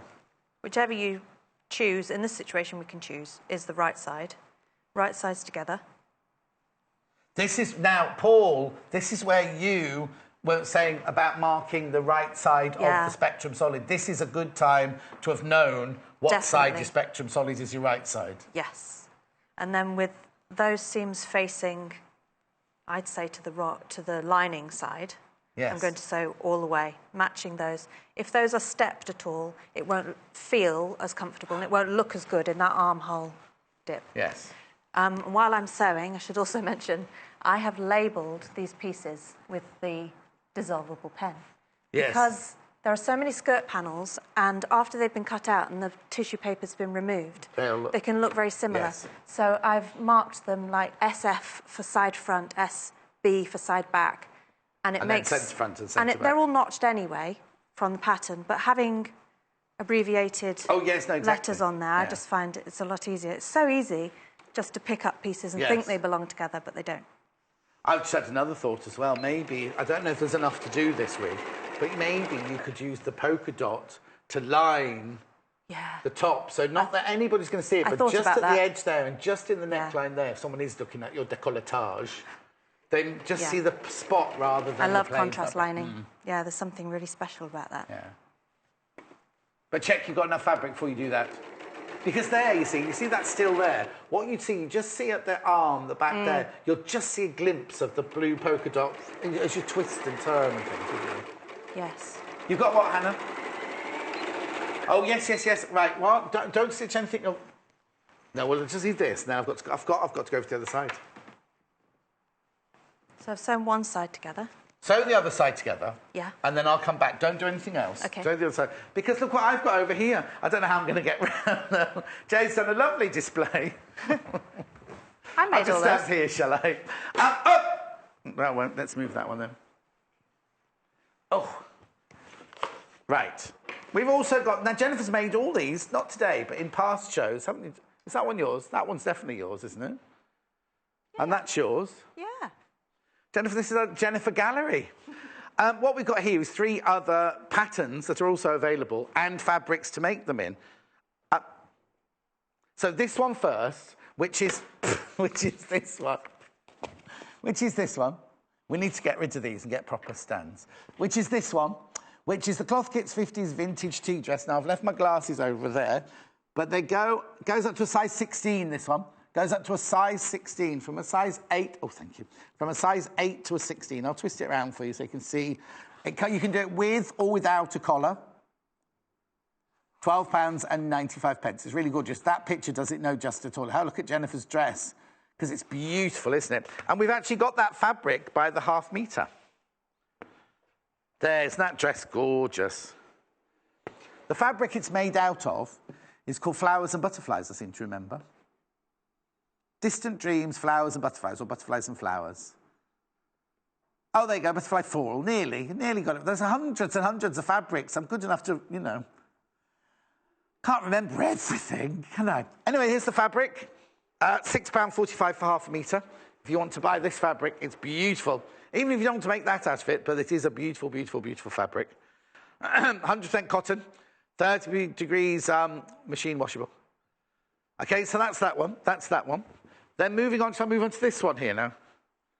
Yep, the swing top, which is this one. Oh, you can't move.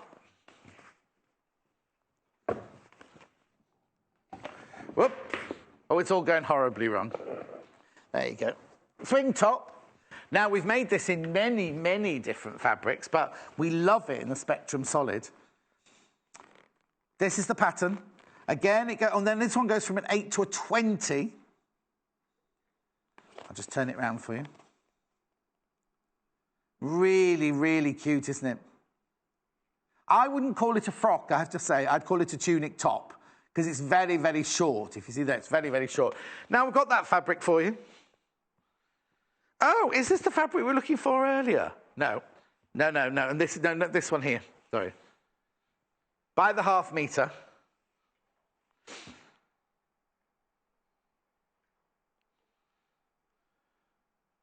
What you doing? Here's the fabric. £3.25, ½ metre. It's in damson.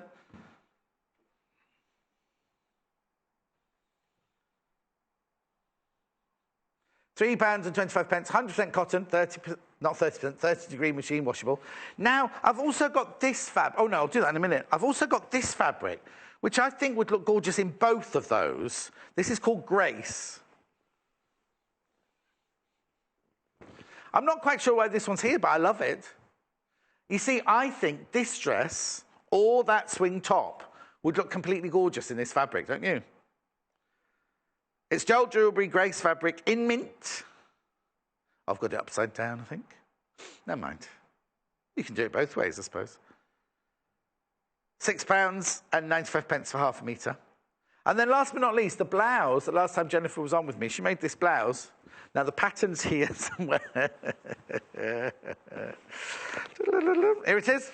Now, there are different ways you can make different...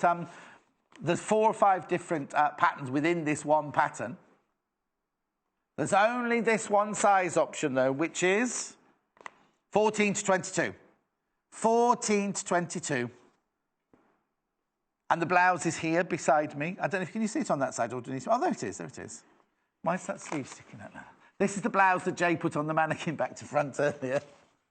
And Jennifer came in and was like, no, Jay, that's on the wrong way around. Now, that fabric, I think we were looking for the pinky version of this fabric earlier when we were talking about that quilt. Remember, Hannah, the one you were looking up? See this one? Yeah. This is the same as that fabric we were looking for earlier, but the one that was earlier was like a raspberry pink. This is lovely, isn't it? This one's linen texture. There's no linen in it. It's linen texture. It's 100% cotton in the coral. I'd say more terracotta than coral, but it's £4.95 for ½ metre. All right, I need to go back to Jennifer. That Jennifer Gallery, do you like it? It's lovely, isn't it? Right, I've got room for me to go back. Not a Jonathan Gallery. Sorry? Not a Jonathan Gallery. No, nothing to do with me. I just stood watching you. In fact, I don't think we did. Did we do that one together? We definitely did. Oh, no, I did that and not that one with you. That's right. Because you did that in navy blue, and it didn't work. Televisionally wise, navy blue. Right, OK, sorry. So what have you done to the body? Sorry, you've sewn the side seams. I clipped all of those curves. I turned it through, and then I sewed the side seams. And what I meant about the matching of those, that underarm point, is that when you fold it over, you get that nice continuous curve there, which not only feels nicer to wear, but looks good too. So you've matched your seams completely there. Brilliant. Yeah. OK. Have you got tomorrow's menu? I'm only in, do you know what? I'm only in Monday. What day is it today? Monday. Monday and Friday this week. That's all I'm in this week. I just suddenly realised. Not Saturday, not Sunday, not Tuesday, Wednesday, Thursday.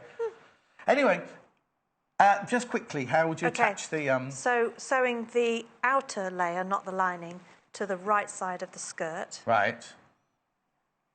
Because the lining is put in afterwards. It comes down and slip-stitched in place, which is a lovely sit-in-the-garden hand-stitch job. Unless it's raining.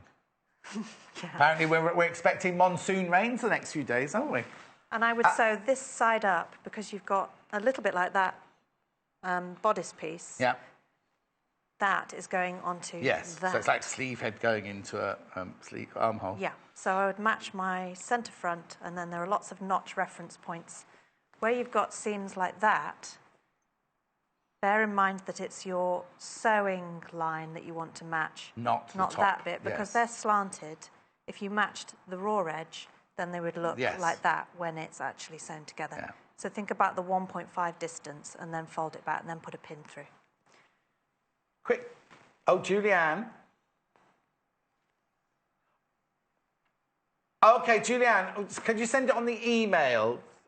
And we'll get somebody to answer it for you. I don't know what it's to do with. Hannah's just saying it's quite in-depth and we've got to go home in 2 minutes. So, studio@sewingquarter.com. Studio@sewingquarter.com. And Hannah will forward it on to the people who can answer it for you. So, yes. So that's the teal bundle working here, $43.95. You do get the zip, you do get the thread, and the hooks and eyes, which she never uses. And you get the fabric. Well, you don't, do you? No. Every time we give it to you, you go, oh, I've used these buttons. I've changed your mind. I've used these buttons. So you sew the right side of the skirt to the right side of the bodice. Yeah. All the way round. All the way round. Then do you put the zip in next, or do you slip stitch that down next? Put the zip in. Put the zip in next. And then I did we've got ages yet. turnover and a turnover again in 2 separate processes for the hem because it's so curved. Yes. And the zip went in. And then, yeah, the slip stitching is the very last. Okay, then. Apart from the hook and eye at the top. Oh, sorry, yeah. Oh, yeah. Yeah.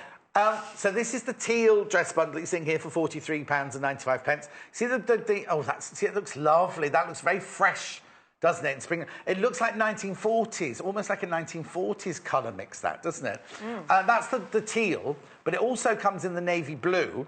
So if you want to buy the navy blue kit, what you get in that there, it's going across the bottom of the screen, 2.5 metres of the marine blue spot on, 2 metres of the dark blue. You get the hook and eye and you get the thread for £43.95. Now for all sizes, but you can only make from the pattern, you can only make version B, which is obviously the two-tone version, because A and C, the pattern's separate, obviously, but A and C, you need to have enough fabric to make the whole dress, see what I mean? So we've done this version, but obviously if you've got either buy from us or you've got in your stash fabric to make those, you can do. Any questions you've got, give us a call, 0800 112 4433. The call centre are brilliant. They can answer all your questions. Or send us an email, studio@sewingquarter.com, and Hannah forwards it to the people who can answer the question. Right, let's have a look at tomorrow's menu, shall we? Here we go. Now, this must... I don't know, is it Natasha or it's Natasha tomorrow. Try it Tuesday. Easy dressmaking at 8 o'clock. Time for tea at 9 o'clock. Sewing machine cover at 10 o'clock. And dressmaking with... Oh, it's not you. It's the other Jennifer tomorrow. Jennifer Tailor has a double F. Yes, so Jennifer Tailor tomorrow at 11 o'clock. I'm on at 8 and 10. And what? 8 and 10. Oh, you're in tomorrow as well? So it's 2 Jennifers in tomorrow. 2 dressmaking Jennifers in tomorrow. Yep. Oh, that'd be a nice day, wouldn't it? That'd be a lovely day. Quick look at the pattern before we go. Please remember to check out your baskets on anything you might have popped in your basket for the day today. At £7.95. That is the 14 to 22 pattern. And then at the bottom there, that's your 6 to 14. But give the call centre a ring if you want to. They will help you out. But anybody who thinks in your basket, you really must check out. You really, really must check out. Thank you. Thank you. Have a lovely day tomorrow. Thank you. I'll see you not till Friday now. I know, it's kind of a bit weird. I didn't. It's Hayley's fault, not mine. If you've got any questions, ring the call centre, 0800 112 4433. If you want to buy anything on the web, if you think you've missed anything, you know we go on repeat now. In about 3 minutes' time, you'll start seeing the 8 o'clock show. Not 3 minutes, but... say that again.